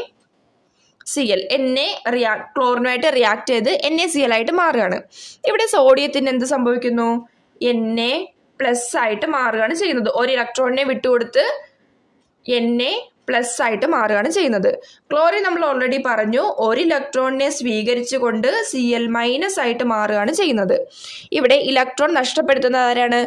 സോഡിയമാണ്. അതുകൊണ്ട് സോഡിയമാണ് സോഡിയത്തിനാണ് ഓക്സിഡേഷൻ സംഭവിക്കുന്നത്, ഓക്സീകരണം സംഭവിക്കുന്നത്. അത് നിരോക്സീകാരിയാണ്. ക്ലോറിനാണ് ഇവിടെ റിഡക്ഷൻ സംഭവിക്കുന്നത്, അത് ഓക്സീകാരിയാണ്. നിരോക്സീകരണം നടക്കുന്നു, നിരോക്സീകരണം നടക്കുന്നവരെ ഓക്സീകാരി എന്ന് നമ്മൾ പറയും. ക്ലിയർ ആണല്ലോ? മനസ്സിരുത്തി ഒന്ന് നോക്കുക കേട്ടോ. ഒരു കെമിക്കൽ റിയാക്ഷൻ തന്നിട്ട് അതിൽ നിരോക്സീകരണം നടന്നത് ആർക്കാണ് അല്ലെങ്കിൽ ഓക്സീകരണം നടന്നത് ആർക്കാണ് എന്നൊക്കെ ചോദിച്ചാൽ അറിഞ്ഞിരിക്കണം കേട്ടോ. അപ്പോൾ ഇത്രയാണ് ഡെഫിനിഷൻ. ഓക്സിഡേഷൻ എന്താണ്, റിഡക്ഷൻ എന്താണെന്നുള്ളതിൻ്റെ ഡെഫിനിഷൻ. ഇലക്ട്രോൺ നഷ്ടപ്പെടുത്തുന്നത് ഓക്സീകരണം, ഇലക്ട്രോണിനെ നേടുന്നത് നിരോക്സീകരണം. ഓക്കെ. ഇനി ഞാൻ നേരത്തെ MgCl2ൻ്റെ കേസ് പറഞ്ഞില്ലേ, ഇനി നമ്മൾ Mg അതേപോലെ തന്നെയാണ് കേട്ടോ MgF2ൻ്റെ റിയാക്ഷനും. MgF2ൻ്റെ റിയാക്ഷൻ നോക്കുകയാണ്. ഇവിടെ മഗ്നീഷ്യം എന്തായിട്ട് മാറും? Mg2+ ആയിട്ട് മാറും. ഈ ഒരു കേസിൽ, അതായത് നമ്മുടെ ഈ ഒരു ഇക്വേഷനിൽ ഓക്സീകരണം സംഭവിച്ച ആറ്റം ഏതാണ്? നിരോക്സീകരണം സംഭവിച്ച ആറ്റം ഏതാണ്? ഓക്സീകാരി ഏതാണ്? നിരോക്സീകാരി ആരാണ് എന്ന് ചോദിച്ചാൽ പറയാൻ പറ്റുമോ? ആ ഒരു റിയാക്ഷൻ നോക്കിയിട്ട് അതിൽ ഓക്സീകരണം സംഭവിച്ച ആറ്റം ഏതാണ്? മഗ്നീഷ്യമാണ്. നിരോക്സീകരണം സംഭവിച്ച ആറ്റം ഏതാണ്? ഫ്ലൂറിനാണ്. ഓക്സീകാരി ആരാണ്? ഫ്ലൂറിനാണ്. നിരോക്സീകാരി ആരാണ്? മഗ്നീഷ്യമാണ്. ഇത്രയും കാര്യങ്ങൾ ഒരു റിയാക്ഷൻ തന്നിരുന്നാൽ പറയാൻ നമ്മൾ അറിഞ്ഞിരിക്കണം കേട്ടോ. ഓക്കെ, ഇനി അടുത്ത ടോപ്പിക്ക്. അടുത്തത് ഓക്സിഡേഷൻ നമ്പർ. എന്താണ് ഓക്സിഡേഷൻ നമ്പർ എന്ന് ചോദിച്ചാൽ, ഒരു പദാർത്ഥത്തിലെ ഓരോ ആറ്റത്തിലും രൂപം കൊള്ളുന്ന ചാർജിനെയാണ് ആ ആറ്റത്തിന്റെ ഓക്സിഡേഷൻ നമ്പർ എന്ന് പറയുന്നത്. എന്താണ്? ഒരു പദാർത്ഥത്തിലെ ഓരോ ആറ്റത്തിലും രൂപം കൊള്ളുന്ന ചാർജിനെയാണ് ആ ആറ്റത്തിന്റെ ഓക്സിഡേഷൻ നമ്പർ എന്ന് പറയുന്നത്. അതായത് ഒരാറ്റം ഒരു ഇലക്ട്രോൺ, നമ്മൾ നേരത്തെ പറഞ്ഞു, ഒരു ഇലക്ട്രോൺ വിട്ടുകൊടുത്താൽ ഓക്സിഡേഷൻ നമ്പർ, അല്ലെങ്കിൽ ഇപ്പൊ മഗ്നീഷ്യം എന്ത് ചെയ്തു? ഇലക്ട്രോണിനെ വിട്ടുകൊടുക്കും എന്ന് നമ്മൾ പറഞ്ഞു. Mg എന്തായിട്ട് മാറി? Mg2+. 2 ഇലക്ട്രോണിനെ വിട്ടുകൊടുത്ത് Mg2+ ആയിട്ട് മാറും എന്ന് നമ്മൾ പറഞ്ഞില്ലേ? എത്ര ഇലക്ട്രോണിനെ വിട്ടുകൊടുക്കുന്നോ അതാണ് അതിൻ്റെ ഓക്സിഡേഷൻ നമ്പർ. അല്ലെങ്കിൽ ഒരു ആറ്റം ഒരു ഇലക്ട്രോണിനെ വിട്ടുകൊടുത്താൽ +1, അതിപ്പം X എന്ന് പറയുന്ന ഒരു ആറ്റം, അത് ഒരു ഇലക്ട്രോണിനെ വിട്ടുകൊടുക്കുകയാണ്. ഒരു ഇലക്ട്രോണിനെ വിട്ടുകൊടുക്കുമ്പോൾ +1 എന്നാണ് നമ്മൾ എഴുതുക. സോ ഓക്സിഡേഷൻ നമ്പർ എത്രയാണ്? +1 ആണ്. ഒരു ഇലക്ട്രോൺ സ്വീകരിച്ചാൽ ഓക്സിഡേഷൻ നമ്പർ എന്തായി? -1 ആയി. അതിപ്പോൾ 2 ഇലക്ട്രോൺ ആണെങ്കിൽ +2. 2 ഇലക്ട്രോൺ സ്വീകരിക്കുന്നാൽ -2. സ്വീകരിക്കുന്നത് മൈനസും വിട്ടുകൊടുക്കുന്നത് +ഉം ആണ് കേട്ടോ. ആ സിമ്പൽ ഓർത്തിരിക്കണം. ഓക്സിഡേഷൻ നമ്പർ എപ്പോഴും നമ്മൾ എഴുതുമ്പോൾ ആ സിമ്പൽ ചേർത്ത് വേണം എഴുതാൻ. അപ്പോൾ ഒരു പദാർത്ഥത്തിലെ ഓരോ ആറ്റത്തിലും രൂപം കൊള്ളുന്ന ചാർജിനെയാണ് ആ ആറ്റത്തിന്റെ ഓക്സിഡേഷൻ നമ്പർ എന്ന് പറയുന്നത്. ക്ലിയർ ആണല്ലോ? ദെൻ ഒരു സഹസംയോജക സംയുക്തത്തിൽ എല്ലായ്പ്പോഴും ഇലക്ട്രോണുകൾ ഇലക്ട്രോനെഗറ്റിവിറ്റി കൂടിയ ആറ്റത്തിലേക്ക് സ്ഥാനമാറ്റം ചെയ്യപ്പെടുകയാണ് എന്ന് സങ്കല്പിച്ചാണ് ഓക്സിഡേഷൻ നമ്പർ എഴുതുന്നത്. അതായത് നമ്മൾ മുന്നത്തെ ക്ലാസ്സിൽ പഠിച്ചിട്ടുണ്ട്, ഹൈഡ്രജനും ക്ലോറിനും HCl ഫോം ചെയ്യുന്നത് എന്താണ്? സഹസംയോജക ബന്ധനമാണ്. അതായത് ഹൈഡ്രജനും ക്ലോറിനും കൂടി റിയാക്ട് ചെയ്തുകൊണ്ട് HCl ഫോം ചെയ്യാണ്. ഓക്കെ, HCl ഫോം ചെയ്യാണ്. അപ്പം ഒരു സഹസംയോജക സംയുക്തത്തിൽ എല്ലായ്പ്പോഴും ഇലക്ട്രോണുകൾ ഇലക്ട്രോനെഗറ്റിവിറ്റി കൂടിയ ആറ്റത്തിലേക്ക് സ്ഥാനമാറ്റം ചെയ്യപ്പെടുകയാണ് എന്ന് സങ്കല്പിക്കുകയാണ് ചെയ്യുക. അതായത് ഹൈഡ്രജന്റെയും ക്ലോറിന്റെയും കേസ് എടുക്കുകയാണെന്നുണ്ടെങ്കിൽ ഏറ്റവും കൂടുതൽ ഇലക്ട്രോൺ നെഗറ്റീവ് ആരാണ്? ക്ലോറിനാണ്. അപ്പോൾ ക്ലോറിൻ ആറ്റത്തിന്റെ അടുത്തേക്ക് ഇലക്ട്രോണുകൾ സ്ഥാനമാറ്റം ചെയ്യപ്പെടും എന്ന് സങ്കല്പിച്ചാണ് നമ്മൾ എന്തെഴുതുന്നത്? ഓക്സിഡേഷൻ നമ്പർ എഴുതുന്നത്. അതായത് ഇതിന് മൈനസും ഇതിന് പ്ലസും. ഓക്കെ, അത്രയും തൽക്കാലം അറിഞ്ഞിരിക്കാം. ദെൻ അടുത്ത പോയിന്റ് എന്ന് പറയുന്നത് മൂലകാവസ്ഥയിൽ ഓക്സിഡേഷൻ നമ്പർ 0 പരിഗണിക്കുന്നു. നമ്മൾ തൊട്ട് മുന്നേ പറഞ്ഞ ഇക്വേഷൻ, അതായത് H2+Cl2 H2+Cl2 gives HCl. മൂലകാവസ്ഥയിൽ ഓക്സിഡേഷൻ നമ്പർ 0 പരിഗണിക്കുന്നു. അതായത് ഇതിന്റെ ഓക്സിഡേഷൻ നമ്പർ 0 ഓക്കെ, അതൊരു ഏകാറ്റോമിക തന്മാത്രയല്ലേ. മൂലകാവസ്ഥയിൽ, അല്ലെങ്കിൽ പോട്ടെ, മൂലകാവസ്ഥയിൽ ഇരിക്കുന്ന ഏത് ആരാണെങ്കിലും അതിന്റെ ഓക്സിഡേഷൻ നമ്പർ നമ്മൾ എന്തായിട്ടാണ് പരിഗണിക്കുക? 0 പരിഗണിക്കുക. അതടുത്ത പോയിന്റ്. മൂന്നാമത്തെ പോയിന്റ്, ഒരു തന്മാത്രയിലെ ഘടക ആറ്റങ്ങളുടെ ഓക്സീകരണാവസ്ഥകളുടെ ആകെ തുക 0 ഓക്കെ, അതായത് HCl എക്സാമ്പിൾ പറയാണ് കേട്ടോ. HCl ഒരു തന്മാത്രയിലെ ഘടക ആറ്റങ്ങൾ ഏതൊക്കെയാണ്? ഹൈഡ്രജനും ക്ലോറിനും. ഘടക ആറ്റങ്ങളുടെ ഓക്സീകരണാവസ്ഥകളുടെ ആകെ തുക 0 അതായത് HClന്റെ കേസ് എടുക്കുകയാണെന്നുണ്ടെങ്കിൽ ഹൈഡ്രജൻ്റെത് +1ഉം ക്ലോറിൻ്റെത് -1ഉം അല്ലേ? +1ഉം -1ഉം 0 അത് ആരാണെങ്കിലും ഏത് തന്മാത്രയാണെന്നുണ്ടെങ്കിലും അതിൻ്റെ ഓക്സിഡേഷൻ നമ്പറുകളുടെ ആകെ തുക എന്തായിരിക്കും? 0 ആയിരിക്കും. ഇപ്പോൾ നൈട്രിക് ആസിഡ് HNO3യിൽ ഡിഫറെൻറ്റ് ആറ്റംസ് ആണ് ഉള്ളത്. ഇവിടെയും ഓക്സിഡേഷൻ നമ്പറിൻ്റെ ആകെ തുക എന്തായിരിക്കും? 0 ആയിരിക്കും, 0 ആയിരിക്കും. ഓക്കെ, ഇനി അടുത്ത പോയിന്റ്, അയോണുകളെ സംബന്ധിച്ച് അവയുടെ ചാർജും ഓക്സിഡേഷൻ നമ്പറും തുല്യമാണ്. അതായത് Fe2+, അതൊരു അയോൺ അല്ലേ, ചാർജഡ് സ്പീഷീസ് ആണ്, അതൊരു അയോൺ ആണ്.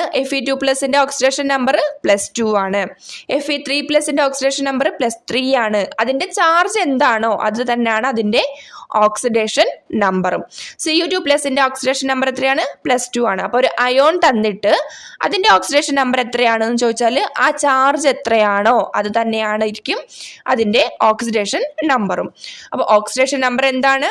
Oxidation number of an atom is in a molecule is former charge assigned on atom if all bonds in a substance are considered to be ionic. ഒരു പദാർത്ഥത്തിലെ ഓരോ ആറ്റത്തിലും രൂപം കൊള്ളുന്ന ചാർജിനെയാണ് ആ ആറ്റത്തിന്റെ ഓക്സിഡേഷൻ നമ്പർ എന്ന് പറയുന്നത്. ഓക്കെ, ഹൈഡ്രജനിൽ എന്താണ്? രണ്ടും H2 എന്ന് പറയുമ്പോൾ രണ്ടും ഹൈഡ്രജൻ തന്നെയാണ്. സോ മൂലകാവസ്ഥയിലാണ്, അതിൻ്റെ ഓക്സിഡേഷൻ നമ്പർ 0 ആണ്. ഇനി ഒരു തന്മാത്രയാണ്, ഡിഫറെൻ്റ് ആറ്റംസ് ആണെങ്കിലും അതിൻ്റെ ടോട്ടൽ ആയിട്ട് എടുക്കുമ്പോൾ ഓക്സിഡേഷൻ നമ്പർ 0 ആയിട്ട് നമ്മൾ കൺസിഡർ ചെയ്യണം.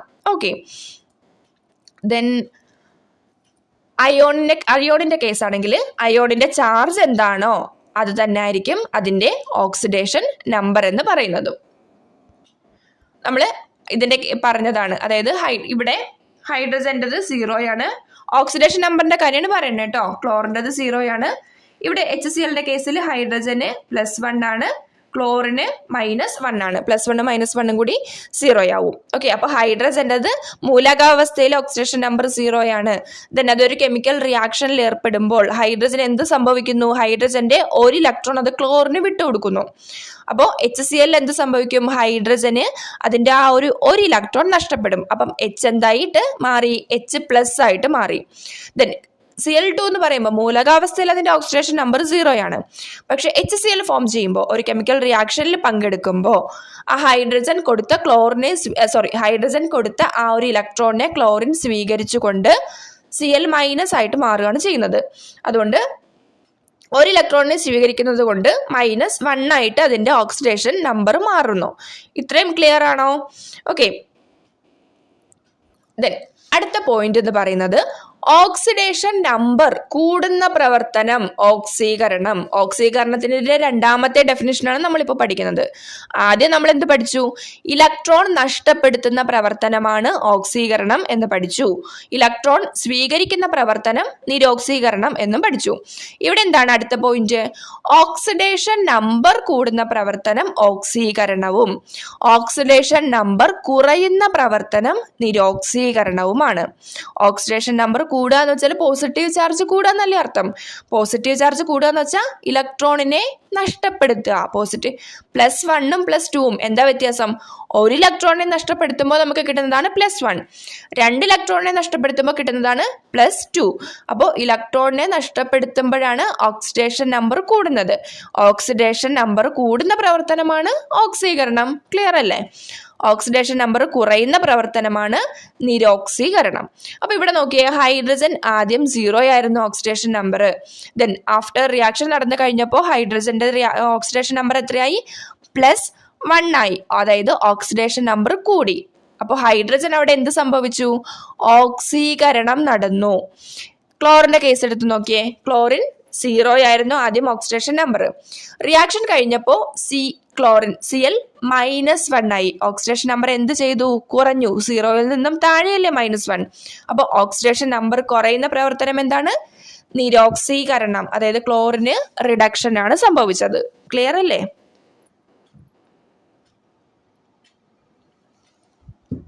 ഓക്കെ, ഇനി അവിടെ 2 എക്സാമ്പിൾ കൊടുത്തിരിക്കുന്നത് C+O2 gives CO2.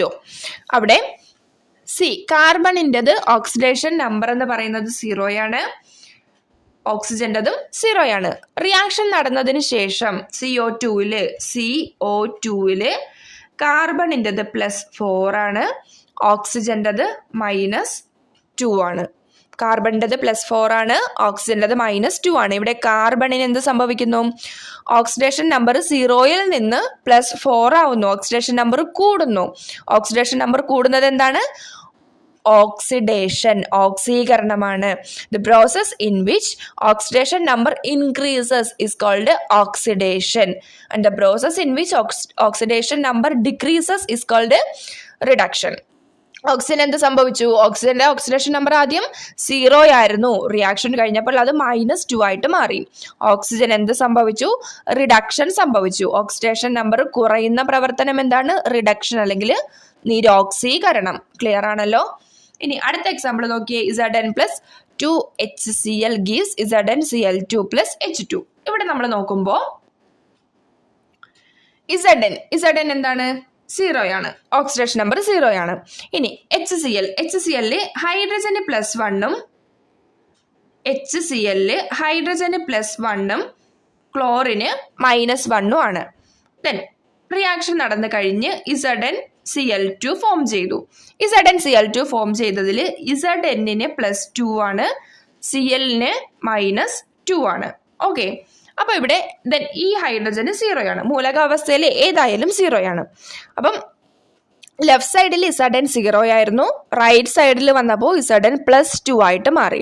Oxidation number കൂടി, അതായത് സിങ്കിന് ഓക്സിഡേഷൻ നടന്നു, ഓക്സീകരണം നടന്നു.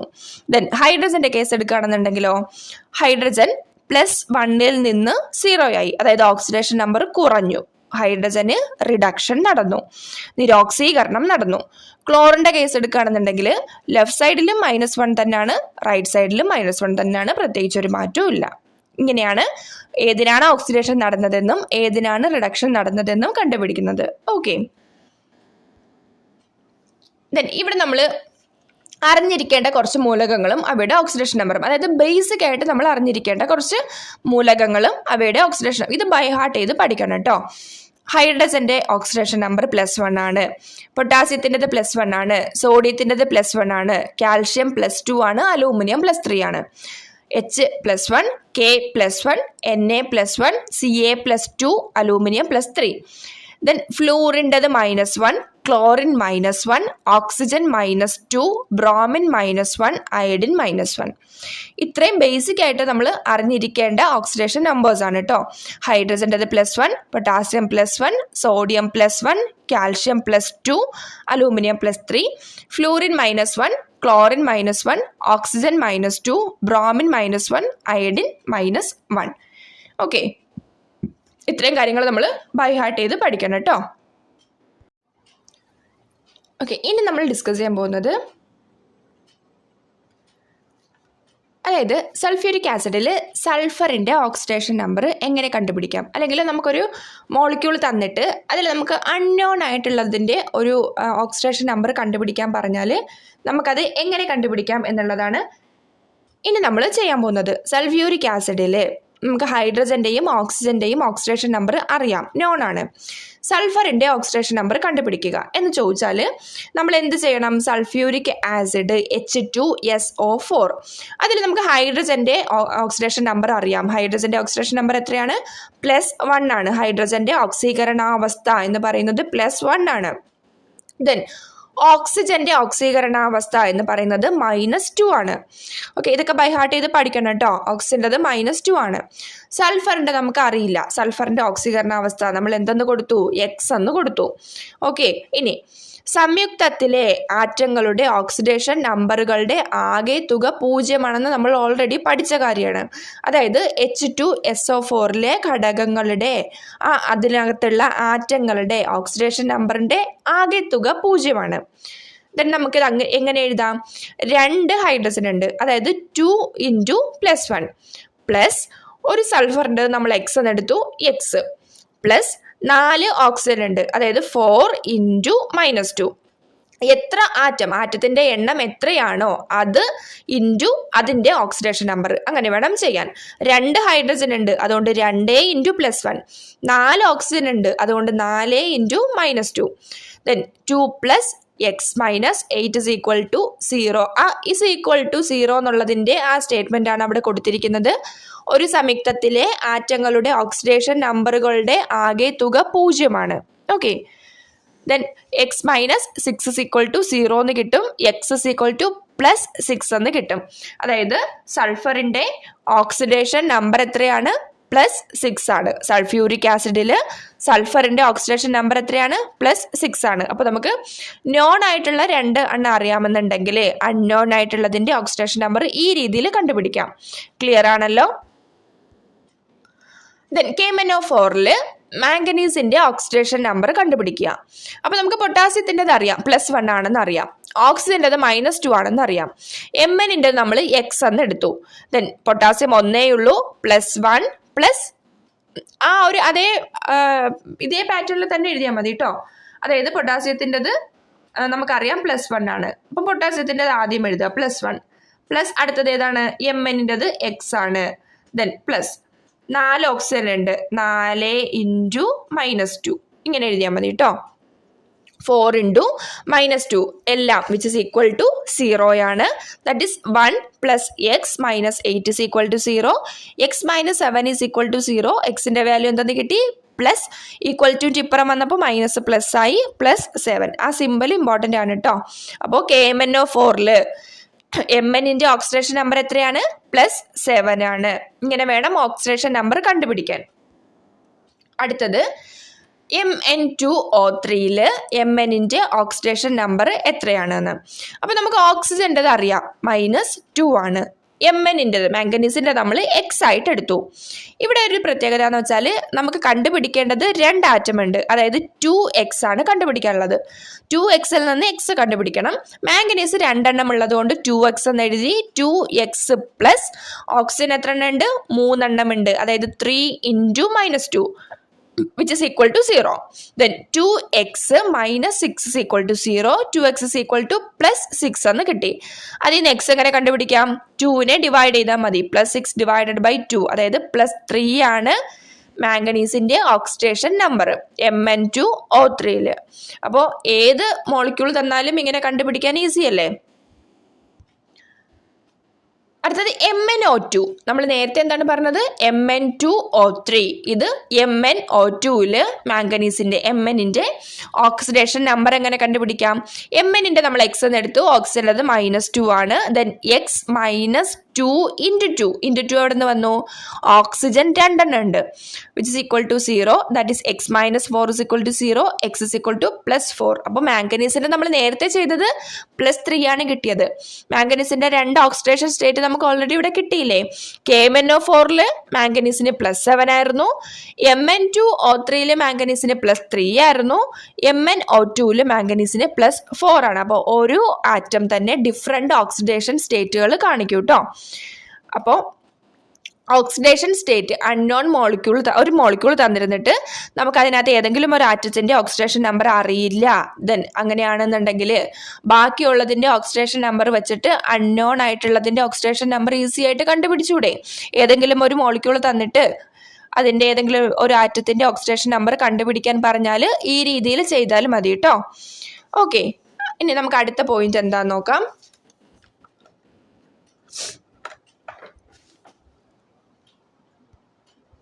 ഓക്കെ, ഇതിൽ ഓക്സീകരണവും നിരോക്സീകരണവും ഒരേ സമയത്ത് നടക്കുന്ന പ്രവർത്തനങ്ങളെയാണ് നമ്മൾ എന്തെന്ന് പറയുന്നത്?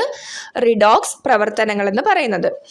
ഓക്സീകരണവും ഓക്സിഡേഷനും നിരോക്സീകരണവും റിഡക്ഷനും, ഓക്സീകരണവും നിരോക്സീകരണവും ഓക്സിഡേഷനും റിഡക്ഷനും ഒരേ സമയത്ത് നടക്കുന്ന പ്രവർത്തനങ്ങളെയാണ് റിഡോക്സ് പ്രവർത്തനങ്ങൾ എന്ന് പറയുന്നത്.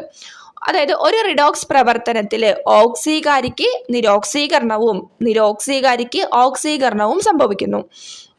നമ്മളത് നേരത്തെ പറഞ്ഞതാണ്. ഓക്സീകാരിക്ക് നിരോക്സീകരണവും നിരോക്സീകാരിക്ക് ഓക്സീകരണവും സംഭവിക്കുന്നു. ഒരു റിയാക്ഷൻ, ആ റിയാക്ഷനിൽ ഓക്സിഡേഷനും സംഭവിക്കുന്നുണ്ട്, റിഡക്ഷനും സംഭവിക്കുന്നുണ്ട്. അങ്ങനെയുള്ളതിനെയാണ് റിഡോക്സ് പ്രവർത്തനങ്ങൾ എന്ന് പറയുന്നത്. അപ്പോൾ റെഡ്യൂസിങ് ഏജന്റിന് ഓക്സിഡേഷനും ഓക്സിഡൈസിങ് ഏജന്റിന് റിഡക്ഷനും സംഭവിക്കുന്നു. കൺഫ്യൂസ്ഡ് ആവാനൊന്നുമില്ല.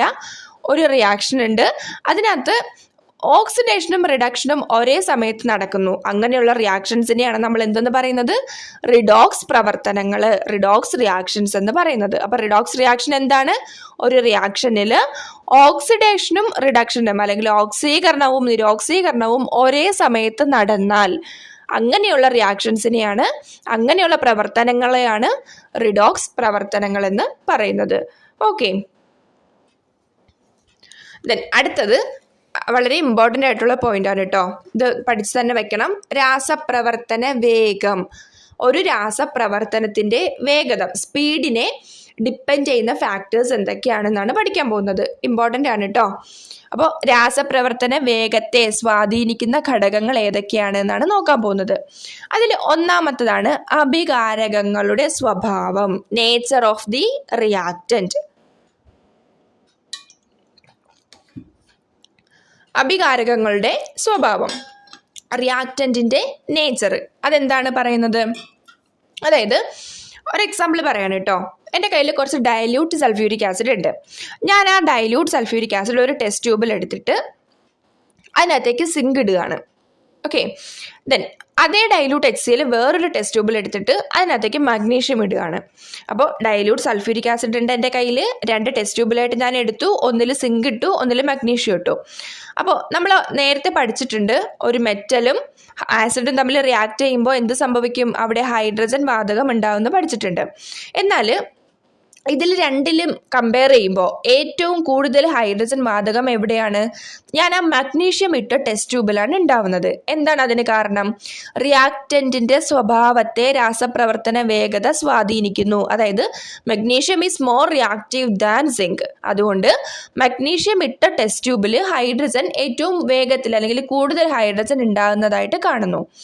അപ്പോൾ എന്താണ് പറഞ്ഞത്? അഭികാരകങ്ങളുടെ സ്വഭാവം രാസപ്രവർത്തന വേഗതയെ സ്വാധീനിക്കുന്നുണ്ട്. അഭികാരകങ്ങളുടെ സ്വഭാവം എന്തിനെ ഡിപ്പെൻഡ് ചെയ്യുന്നുണ്ട്? രാസപ്രവർത്തനത്തിന്റെ വേഗതയെ ഡിപ്പെൻഡ് ചെയ്യുന്നുണ്ട്. മഗ്നീഷ്യവും സിങ്കും നോക്കുമ്പോൾ മഗ്നീഷ്യം കൂടുതൽ റിയാക്റ്റീവാണ് സിങ്കിനേക്കാളും. അതുകൊണ്ട് മഗ്നീഷ്യം ഇട്ട ടെസ്റ്റ് ട്യൂബിൽ കുറച്ചും കൂടി സ്പീഡായിട്ട് എന്ത് നടക്കുന്നുണ്ട്? ഹൈഡ്രജൻ വാതകം ഉണ്ടാകുന്നുണ്ട്, അല്ലെങ്കിൽ കുറച്ചും കൂടി കൂടുതൽ ഹൈഡ്രജൻ വാതകം ഉണ്ടാകുന്നുണ്ട്. സ്പീഡ് കൂടുതൽ, റിയാക്ടിവിറ്റി കൂടുതലാണ്. അപ്പോൾ ഇത്രയും ഓർത്താൽ മതി. ആ റിയാക്റ്റന്റിന്റെ നേച്ചർ എന്തിനെ ഡിപ്പെൻഡ് ചെയ്യും? രാസപ്രവർത്തന വേഗതയെ ഡിപ്പെൻഡ് ചെയ്യും. ഓക്കെ, ഇനി രണ്ടാമത്തെ പോയിന്റ് ആണ് അഭികാരകങ്ങളുടെ സ്വഭാവം. അതായത് അഭികാരകങ്ങളുടെ ഗാഢത, കോൺസെൻട്രേഷൻ ഓഫ് റിയാക്റ്റൻസ്. റിയാക്റ്റൻസിന്റെ കോൺസെൻട്രേഷനെയും ഡിപ്പെൻഡ് ചെയ്യും. അഭികാരകങ്ങളുടെ ഗാഢത കൂടും തോറും, ഗാഢത എന്ന് വെച്ചാൽ എന്താണ്? അതായത് ഇപ്പം എൻ്റെ കയ്യിലൊരു എന്താ പറയുക, ഡൈല്യൂട്ട് ആസിഡും ഉണ്ട്, കോൺസെൻട്രേറ്റഡ് ആസിഡും ഉണ്ട്. രണ്ടും തമ്മിൽ എന്താ വ്യത്യാസം? കോൺസെൻട്രേറ്റഡ് ആസിഡിൻ്റെ യൂണിറ്റ് വോളിയം എടുത്താൽ അതിൽ H+ അയോൺസിൻ്റെ കോൺസെൻട്രേഷൻ വളരെ കൂടുതലായിരിക്കും, which is compared to dilute. ഡൈല്യൂട്ടിനെ വെച്ച് കമ്പയർ ചെയ്യുമ്പോൾ കോൺസെൻട്രേറ്റഡിൽ യൂണിറ്റ് വോളിയത്തിലുള്ള H+ അയോൺസിൻ്റെ കോൺസെൻട്രേഷൻ കൂടുതലായിരിക്കും. അതായത് യൂണിറ്റ് വ്യാപ്തത്തിലെ തന്മാത്രകളുടെ എണ്ണം കൂടുതലായിരിക്കും. അപ്പോൾ അഭികാരകങ്ങളുടെ ഗാഢത പറയുമ്പോൾ അഭികാരകങ്ങളുടെ ഗാഢത കൂടും തോറും, കോൺസെൻട്രേഷൻ കൂടും തോറും യൂണിറ്റ് വ്യാപ്തത്തിലെ തന്മാത്രകളുടെ എണ്ണവും ഫലവത്തായ കൂട്ടിമുട്ടലുകളുടെ എണ്ണവും കൂടുന്നു. ഫലവത്തായ കൂട്ടിമുട്ടലുകളുടെ എണ്ണം കൂടുക എന്ന് വെച്ചാൽ എന്താണ്? രാസപ്രവർത്തനത്തിന്റെ വേഗത കൂടുക എന്നല്ലേ അർത്ഥം. അപ്പോൾ അഭികാരകങ്ങളുടെ ഗാഢത, അതായത് കോൺസെൻട്രേഷനും എന്തിനെ ഡിപ്പെൻഡ് ചെയ്യും? രാസപ്രവർത്തനത്തിന്റെ വേഗതയെ ഡിപ്പെൻഡ് ചെയ്യും. അതായത് കോൺസെൻട്രേറ്റഡിൽ യൂണിറ്റ് വ്യാപ്തത്തിലെ തന്മാത്രകളുടെ എണ്ണം കൂടുതലായിരിക്കും. അങ്ങനെ തന്മാത്രകളുടെ എണ്ണം കൂടുതലാന്ന് വെച്ചാൽ അവർ തമ്മിലുള്ള ആ ഒരു കൊളീഷനും കൂടുതലായിരിക്കും. കൊളീഷൻ കൂടുക എന്ന് വെച്ചാൽ പെട്ടെന്ന് റിയാക്ഷൻ നടക്കുക എന്നല്ലേ അർത്ഥം. അപ്പോൾ രാസപ്രവർത്തനത്തിന്റെ വേഗത കൂടും. അപ്പോൾ nature of the concentration of the റിയാക്റ്റന്റും എന്തിനെ ഡിപ്പെൻഡ് ചെയ്യും? രാസപ്രവർത്തന വേഗതയെ ഡിപ്പെൻഡ് ചെയ്യും.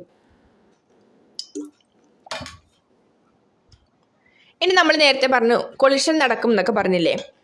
അപ്പോൾ എന്താണ് കൊളിഷൻ സിദ്ധാന്തം, അല്ലെങ്കിൽ കൊളിഷൻ സിദ്ധാന്തത്തിൽ പറയുന്ന കാര്യങ്ങൾ എന്തൊക്കെയാണെന്ന് ഒന്ന് ഓർത്തിരിക്കുക. രാസപ്രവർത്തനം നടക്കണം എന്ന് ഉണ്ടെങ്കിൽ അഭികാര തന്മാത്രകൾ തമ്മിൽ കൂട്ടിമുട്ടേണ്ടതുണ്ട്. അതായത് രണ്ട് തന്മാത്രകൾ തമ്മിൽ കൂട്ടിമുട്ടിയാൽ മാത്രമേ അവിടെ എന്ത് നടക്കുള്ളൂ? രാസപ്രവർത്തനം നടക്കുള്ളൂ. എല്ലാ കൂട്ടിമുട്ടലുകളും രാസപ്രവർത്തനത്തിൽ കലാശിക്കണമെന്നില്ല. ഓക്കെ, എല്ലാ കൂട്ടിമുട്ടലുകളും രാസപ്രവർത്തനത്തിൽ കലാശിക്കണമെന്നില്ല. എന്തുകൊണ്ട്?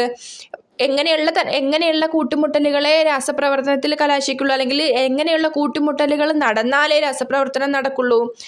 കണികകൾക്ക് ഒരു നിശ്ചിത അളവിലും കൂടുതൽ ഊർജം ഉണ്ടെങ്കിലേ ഫലവത്തായ കൂട്ടിമുട്ടലുകൾ നടന്ന് ഉൽപ്പന്നങ്ങൾ ഉണ്ടാകുള്ളൂ. അപ്പോൾ കണികകൾക്ക് ഒരു നിശ്ചിത അളവിലും കൂടുതൽ ഊർജമുണ്ടെങ്കിൽ ആ ഊർജത്തിനെ നമ്മൾ ത്രെഷോൾഡ് എനർജി എന്ന് പറയും. ഓക്കെ, കണികകൾക്ക് ഒരു നിശ്ചിത അളവിലും കൂടുതൽ ഊർജമുണ്ടെങ്കിലേ ഫലവത്തായ കൂട്ടിമുട്ടലുകൾ നടന്നിട്ട് നമുക്ക് പ്രൊഡക്റ്റ് കിട്ടുള്ളൂ.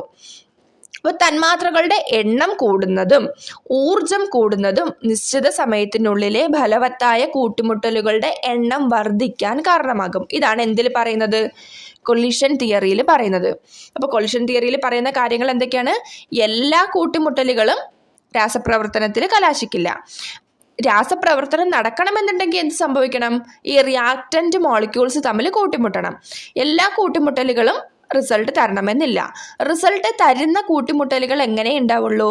ആ മോളിക്യൂൾസിന് അല്ലെങ്കിൽ ആ കണികകൾക്ക് ഒരു നിശ്ചിത അളവിലും കൂടുതൽ ഊർജമുണ്ടെങ്കിലേ അവർ തമ്മിൽ കൂട്ടിമുട്ടിയിട്ട് പ്രൊഡക്റ്റ് ഉണ്ടാവുള്ളൂ. തന്മാത്രകളുടെ എണ്ണം കൂടുന്നതും അവരുടെ ഊർജം കൂടുന്നതും നിശ്ചിത സമയത്തിനുള്ളിലെ ഫലവത്തായ കൂട്ടിമുട്ടലുകളുടെ എണ്ണം വർദ്ധിക്കാൻ കാരണമാകും. ഇതാണ് കൊളിഷൻ തിയറി. ഓക്കെ, ഓർത്തിരിക്കുക കേട്ടോ. അപ്പോൾ മൂന്നാമത്തെ പോയിന്റ്, ആദ്യത്തേത് എന്തായിരുന്നു? Nature of the reactant. രണ്ടാമത്തത് ഗാഢത, കോൺസെൻട്രേഷൻ. ഇനി മൂന്നാമത്തത് ഖരപദാർത്ഥങ്ങളുടെ പ്രതല പരപ്പളവ്, അതായത് സർഫസ് ഏരിയ ഓഫ് സോളിഡ്സ്. ഖരപദാർത്ഥങ്ങളുടെ പ്രതല പരപ്പളവ് അതായത് സർഫസ് ഏരിയ കൂടുന്തോറും ആ രാസപ്രവർത്തന വേഗത കൂടും. ഇപ്പൊ എൻ്റെ കയ്യിലൊരു എന്താണ് എന്തിൻ്റെങ്കിലും ഒരു മാർബിളിൻ്റെ ഒരു പീസും ഉണ്ട്, അത് ഞാൻ പൊടിച്ചതുകൊണ്ട്. ഏതിനായിരിക്കും സർഫസ് ഏരിയ കൂടുതൽ? എൻ്റെ കയ്യിലുള്ള ആ പൊടിച്ചതിനായിരിക്കും സർഫസ് ഏരിയ കൂടുതൽ. അപ്പോൾ ഒരു റിയാക്ഷൻ നടക്കുമ്പോൾ ഒരു സോളിഡും ഉണ്ട് അല്ലെങ്കിൽ ഒരു പൗഡർ ഫോമിലുള്ളതും ഉണ്ട് എന്നുണ്ടെങ്കിൽ ആ പൗഡർ ഫോമിലുള്ളതിലായിരിക്കും സർഫസ് ഏരിയ കൂടുതൽ, അതിലായിരിക്കും റിയാക്ഷൻ ഏറ്റവും ഫാസ്റ്റ് ആയിട്ട് നടക്കുന്നത്. ഇങ്ങനെയാണ് ഖരപദാർത്ഥങ്ങളുടെ പ്രതല പരപ്പളവ് എന്തില് രാസപ്രവർത്തന വേഗതയെ സ്വാധീനിക്കുന്നത്. സർഫസ് ഏരിയ കൂടിയിരുന്നാൽ വേഗത കൂടും. ഓക്കെ, അപ്പൊ ഖരപദാർത്ഥങ്ങളെ ചെറിയ കഷ്ണങ്ങളാക്കി മാറ്റുമ്പോൾ അല്ലെങ്കിൽ പൊടിച്ചുപയോഗിക്കുമ്പോൾ അവയുടെ പ്രതല പരപ്പളവ് അതായത് സർഫസ് ഏരിയ കൂടുന്നു. അതിനാൽ ഫലവത്തായ കൂട്ടിമുട്ടലിൽ ഏർപ്പെടുന്ന തന്മാത്രകളുടെ എണ്ണവും കൂടുന്നു. സോ രാസപ്രവർത്തന വേഗത കൂടുന്നു. ക്ലിയർ ആണല്ലോ? സർഫസ് ഏരിയ കൂടുന്തോറും രാസപ്രവർത്തന വേഗത കൂടുന്നു.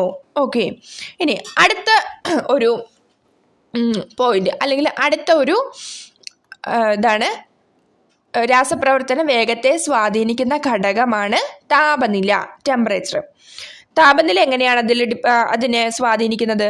താപനില വർദ്ധിക്കുമ്പോൾ രാസപ്രവർത്തന വേഗത കൂടുന്നു. അതായത് ടെമ്പറേച്ചർ കൂട്ടുമ്പോൾ അവിടുത്തെ മോളിക്യൂൾസിന്റെ കൈനറ്റിക് എനർജി കൂടുക എന്നല്ലേ അർത്ഥം. താപനില വർദ്ധിക്കുമ്പോൾ ഗതികോർജം കൂടും, അതായത് കൈനറ്റിക് എനർജി കൂടും. മോളിക്യൂൾസിന്റെ ആ ഒരു ചലിക്കാനുള്ള ആ ഒരു സ്പീഡ് അല്ലെങ്കിൽ ചലനം കൂടും.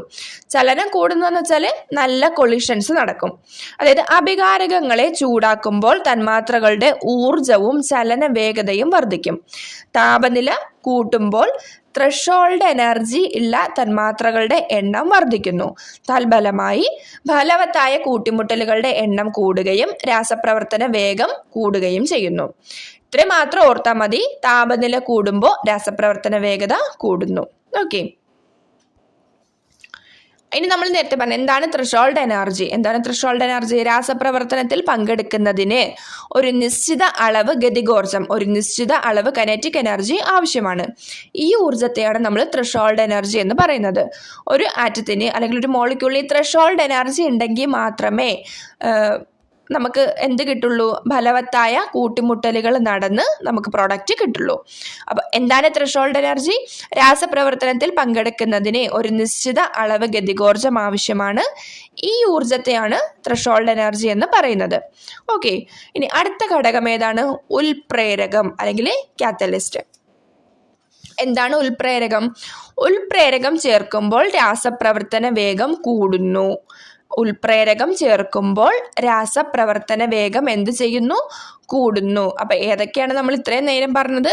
അഭികാരകങ്ങളുടെ സ്വഭാവം, അഭികാരകങ്ങളുടെ ഗാഢത, ഖരപദാർത്ഥങ്ങളുടെ പ്രതല പരപ്പളവ്, താപനില, ഏറ്റവും ലാസ്റ്റ് ഉൽപ്രേരകം. ഉൽപ്രേരകം എന്താണ്? കാറ്റലിസ്റ്റ് ആണ്. അതായത് സ്വയം വിഘടനം സംഭവിക്കുന്ന ഒരു എക്സാമ്പിൾ പറയാൻ കേട്ടോ ഞാൻ. സ്വയം വിഘടനം സംഭവിക്കുന്ന ഒരു സംയുക്തമാണ് ഹൈഡ്രജൻ പെറോക്സൈഡ്, H2O2. ശ്രദ്ധിച്ചിരിക്കണം കേട്ടോ. സ്വയം വിഘടനം സംഭവിക്കുന്ന ഒരു സംയുക്തമാണ് H2O2. ഇതിൻ്റെ ജലീയ ലായനിയിലാണ് സാധാരണ രാസപ്രവർത്തനങ്ങൾക്ക് നമ്മൾ ഉപയോഗിക്കുന്നത്. ജലീയ ലായനി, അതായത് H2O2നെ ഡീകമ്പോസ് ചെയ്താൽ നമുക്ക് വാട്ടറും ഓക്സിജനും കിട്ടും. H2O2 gives H2O plus O2. അപ്പോൾ H2O2ൻ്റെ ജലീയ ലായനിയാണ് നമ്മൾ രാസപ്രവർത്തനത്തിനൊക്കെ ഉപയോഗിക്കുന്നത്. ഇനി ഞാനൊരു ടെസ്റ്റ് ട്യൂബിൽ കുറച്ച് ഹൈഡ്രജൻ പെറോക്സൈഡ് ലായനി എടുക്കുകയാണ്. ഇനി ഹൈഡ്രജൻ പെറോക്സൈഡ് ലായനി എടുക്കുമ്പോൾ നമ്മൾ പറഞ്ഞു അത് സ്വയം എന്ത് ചെയ്യും? വിഘടിക്കും. സ്വയം വിഘടനം സംഭവിക്കും. വിഘടനം സംഭവിച്ച് ജലവും ഓക്സിജനും ഫോം ചെയ്യും. അപ്പം ഞാൻ ടെസ്റ്റ് ട്യൂബിനകത്ത് കുറച്ച് H2O2 ലായനി എടുത്തിട്ട് ഒരു എരിയുന്ന ചന്ദനത്തിരി അതിനകത്തേക്ക് കാണിക്കുകയാണ്. അപ്പോൾ എന്ത് സംഭവിക്കുന്ന വെച്ചാൽ അത് പെട്ടെന്ന് ഗ്ലോ ചെയ്യും. അതായത് ഓക്സിജന്റെ പ്രസൻസ് ഉണ്ടല്ലോ, അപ്പോൾ ആ എരിയുന്നത് പെട്ടെന്ന് ഗ്ലോ ചെയ്യും. ഞാൻ അതേ ടെസ്റ്റ് ട്യൂബിലേക്ക് കുറച്ച് മാംഗനീസ് ഡയോക്സൈഡ് ഇടുകയാണ്, MnO2 ഇടുകയാണ്.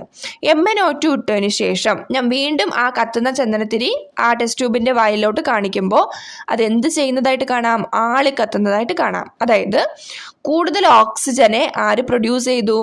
MnO2 ഇട്ടപ്പോൾ കൂടുതൽ ഓക്സിജനെ പ്രൊഡ്യൂസ് ചെയ്തു. MnO2 ഇട്ടപ്പോൾ രാസപ്രവർത്തന വേഗത കൂടി. എന്നാൽ ആ ഒരു എക്സ്പെരിമെൻ്റ് ഒക്കെ കഴിഞ്ഞിട്ട് ഏറ്റവും ലാസ്റ്റ് ഞാൻ ആ ടെസ്റ്റ് ട്യൂബിൽ നിന്ന് ഇത് ക്ലിയർ ചെയ്യുകയാണെന്നുണ്ടെങ്കിൽ എനിക്ക് ആ MnO2ന് ഒരു കുഴപ്പവും കൂടാതെ കിട്ടും. അപ്പോൾ ഈ റിയാക്ഷനിൽ MnO2ന് ഒരു മാറ്റവും സംഭവിക്കുന്നില്ല. ഇവിടെ MnO2 രാസപ്രവർത്തന വേഗത കൂട്ടുന്നതിനാൽ MnO2 എന്തിനു വേണ്ടിയിട്ട് യൂസ് ചെയ്യുന്നുള്ളൂ? ആ ഒരു രാസപ്രവർത്തനത്തിന്റെ വേഗത കൂട്ടാൻ വേണ്ടി മാത്രമേ നമ്മൾ ഉപയോഗിക്കുന്നുള്ളൂ. ഓക്കെ, ഇവിടെ എന്ത് സംഭവിക്കുന്നു? MnO2 ഇടുമ്പോൾ രാസപ്രവർത്തന വേഗത കൂടുന്നു. അങ്ങനെ കൂടുന്നത് കൊണ്ട് MnO2നെ നമ്മൾ എന്തെന്ന് പറയും? പോസിറ്റീവ് കാറ്റലിസ്റ്റ് എന്ന് പറയും. അപ്പൊ കാറ്റലിസ്റ്റുകൾ ഒരു കെമിക്കൽ റിയാക്ഷനിൽ പങ്കെടുത്താലും അവയുടെ സ്വഭാവത്തിനോ അല്ലെങ്കിൽ ആ കാറ്റലിസ്റ്റിന് ഒരു മാറ്റവും സംഭവിക്കുന്നില്ല. അത് എന്ത് ചെയ്യുന്നതേ ഉള്ളൂ? ആ ഏത് റിയാക്ഷനിലാണോ നമ്മൾ പങ്കെടുപ്പിക്കുന്നത് ആ റിയാക്ഷന്റെ സ്പീഡ് കൂട്ടും അല്ലെങ്കിൽ സ്പീഡ് കുറയ്ക്കും എന്ന് മാത്രമേ ചെയ്യുന്നുള്ളൂ. അവ സ്വയം ഒരു മാറ്റവും ആ കാറ്റലിസ്റ്റിന് സംഭവിക്കുന്നില്ല. ഓക്കെ, അപ്പം സ്വയം സ്ഥിരമായ രാസമാറ്റത്തിന് വിധേയമാകാതെ രാസപ്രവർത്തന വേഗത്തിൽ മാറ്റമുണ്ടാക്കുന്ന പദാർത്ഥങ്ങളാണ് ഉൽപ്രേരകങ്ങൾ അല്ലെങ്കിൽ കാറ്റലിസ്റ്റ് എന്ന് പറയുന്നത്. സ്വയം സ്ഥിരമായ രാസമാറ്റത്തിന് വിധേയമാകാതെ രാസപ്രവർത്തന വേഗത്തിൽ മാറ്റമുണ്ടാക്കുന്ന പദാർത്ഥങ്ങളാണ് കാറ്റലിസ്റ്റുകൾ. കാറ്റലിസ്റ്റുകൾ ചേർക്കുമ്പോൾ രാസപ്രവർത്തന വേഗം എന്ത് ചെയ്യുന്നു? കൂടുന്നു. അപ്പോൾ ഇവിടെ നമ്മളിപ്പോൾ പറഞ്ഞ എക്സാമ്പിൾ മാംഗനീസ് ഡയോക്സൈഡ് രാസപ്രവർത്തന വേഗതയെ കൂട്ടുന്നത് കൊണ്ട് അവയെ എന്തെന്ന് പറയുന്നു? പോസിറ്റീവ് കാറ്റലിസ്റ്റുകൾ എന്ന് പറയുന്നു.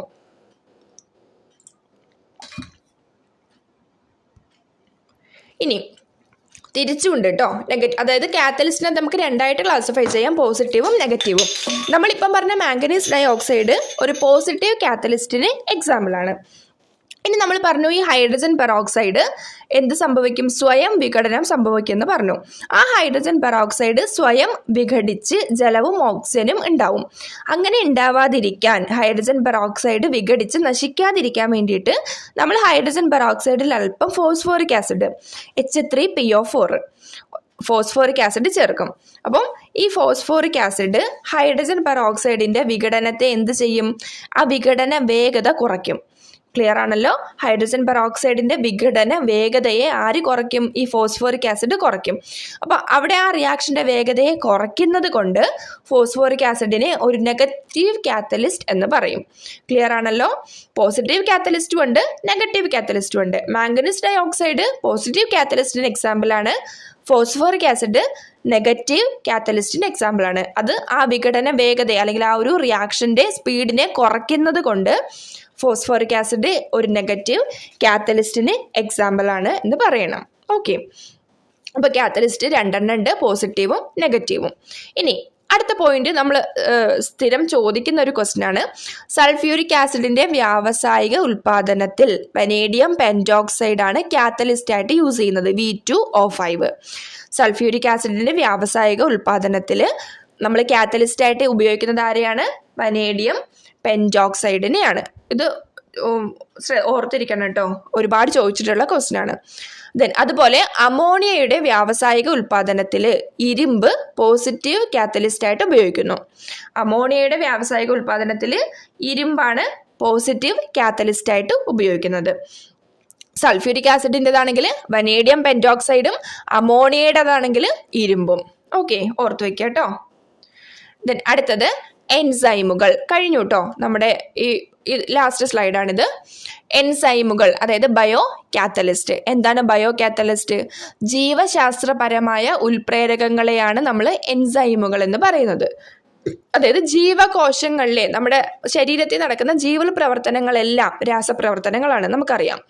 അപ്പോൾ ഇവയുടെ പ്രവർത്തനം എൻസൈമുകൾ എന്നറിയപ്പെടുന്ന സങ്കീർണമായ മാംസ്യ തന്മാത്രകളാൽ നിയന്ത്രിതമാണ്. ബയോ കാറ്റലിസ്റ്റിനാൽ നിയന്ത്രിതമാണ് നമ്മുടെ ശരീരത്തിൽ നടക്കുന്ന ജീവൽ പ്രവർത്തനങ്ങളെല്ലാം. ഓക്കെ, അതിനൊരു എക്സാമ്പിൾ അമിലേസ് എന്ന എൻസൈമാണ് അന്നജത്തെ മാൾട്ടോസ് ആക്കി മാറ്റുന്നത്. അമിലേസ് ആണ് അന്നജത്തെ മാൾട്ടോസ് ആക്കി മാറ്റുന്നത്. അമിലേസ് ഒരു എൻസൈമാണ്. അങ്ങനെയുള്ള എൻസൈമുകളെല്ലാം ജീവശാസ്ത്രപരമായ ഉൽപ്രേരകങ്ങളാണ്.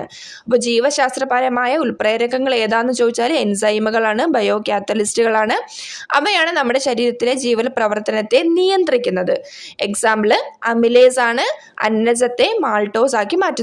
ഈ അമിലേസ് എവിടെയാണ് കാണപ്പെടുന്നത്? ഉമിനീരിലാണ് അമിലേസ് കാണപ്പെടുന്നത്. ഓക്കെ, അമിലേസ് എന്ത് ചെയ്യും? അന്നജത്തെ മാൾട്ടോസ് ആക്കി മാറ്റും. അപ്പോൾ ഇത്രയാണ് നമ്മുടെ ഇന്നത്തെ ഈ വീഡിയോ. ഇത്രയും കാര്യങ്ങൾ പഠിച്ചു വയ്ക്കുക. ഒരുപാട് പോയിന്റ്സ് ഇതിൻ്റെ ഉള്ളിലുണ്ട് കേട്ടോ, ശ്രദ്ധിച്ച് പഠിക്കുക. Okay, thank you.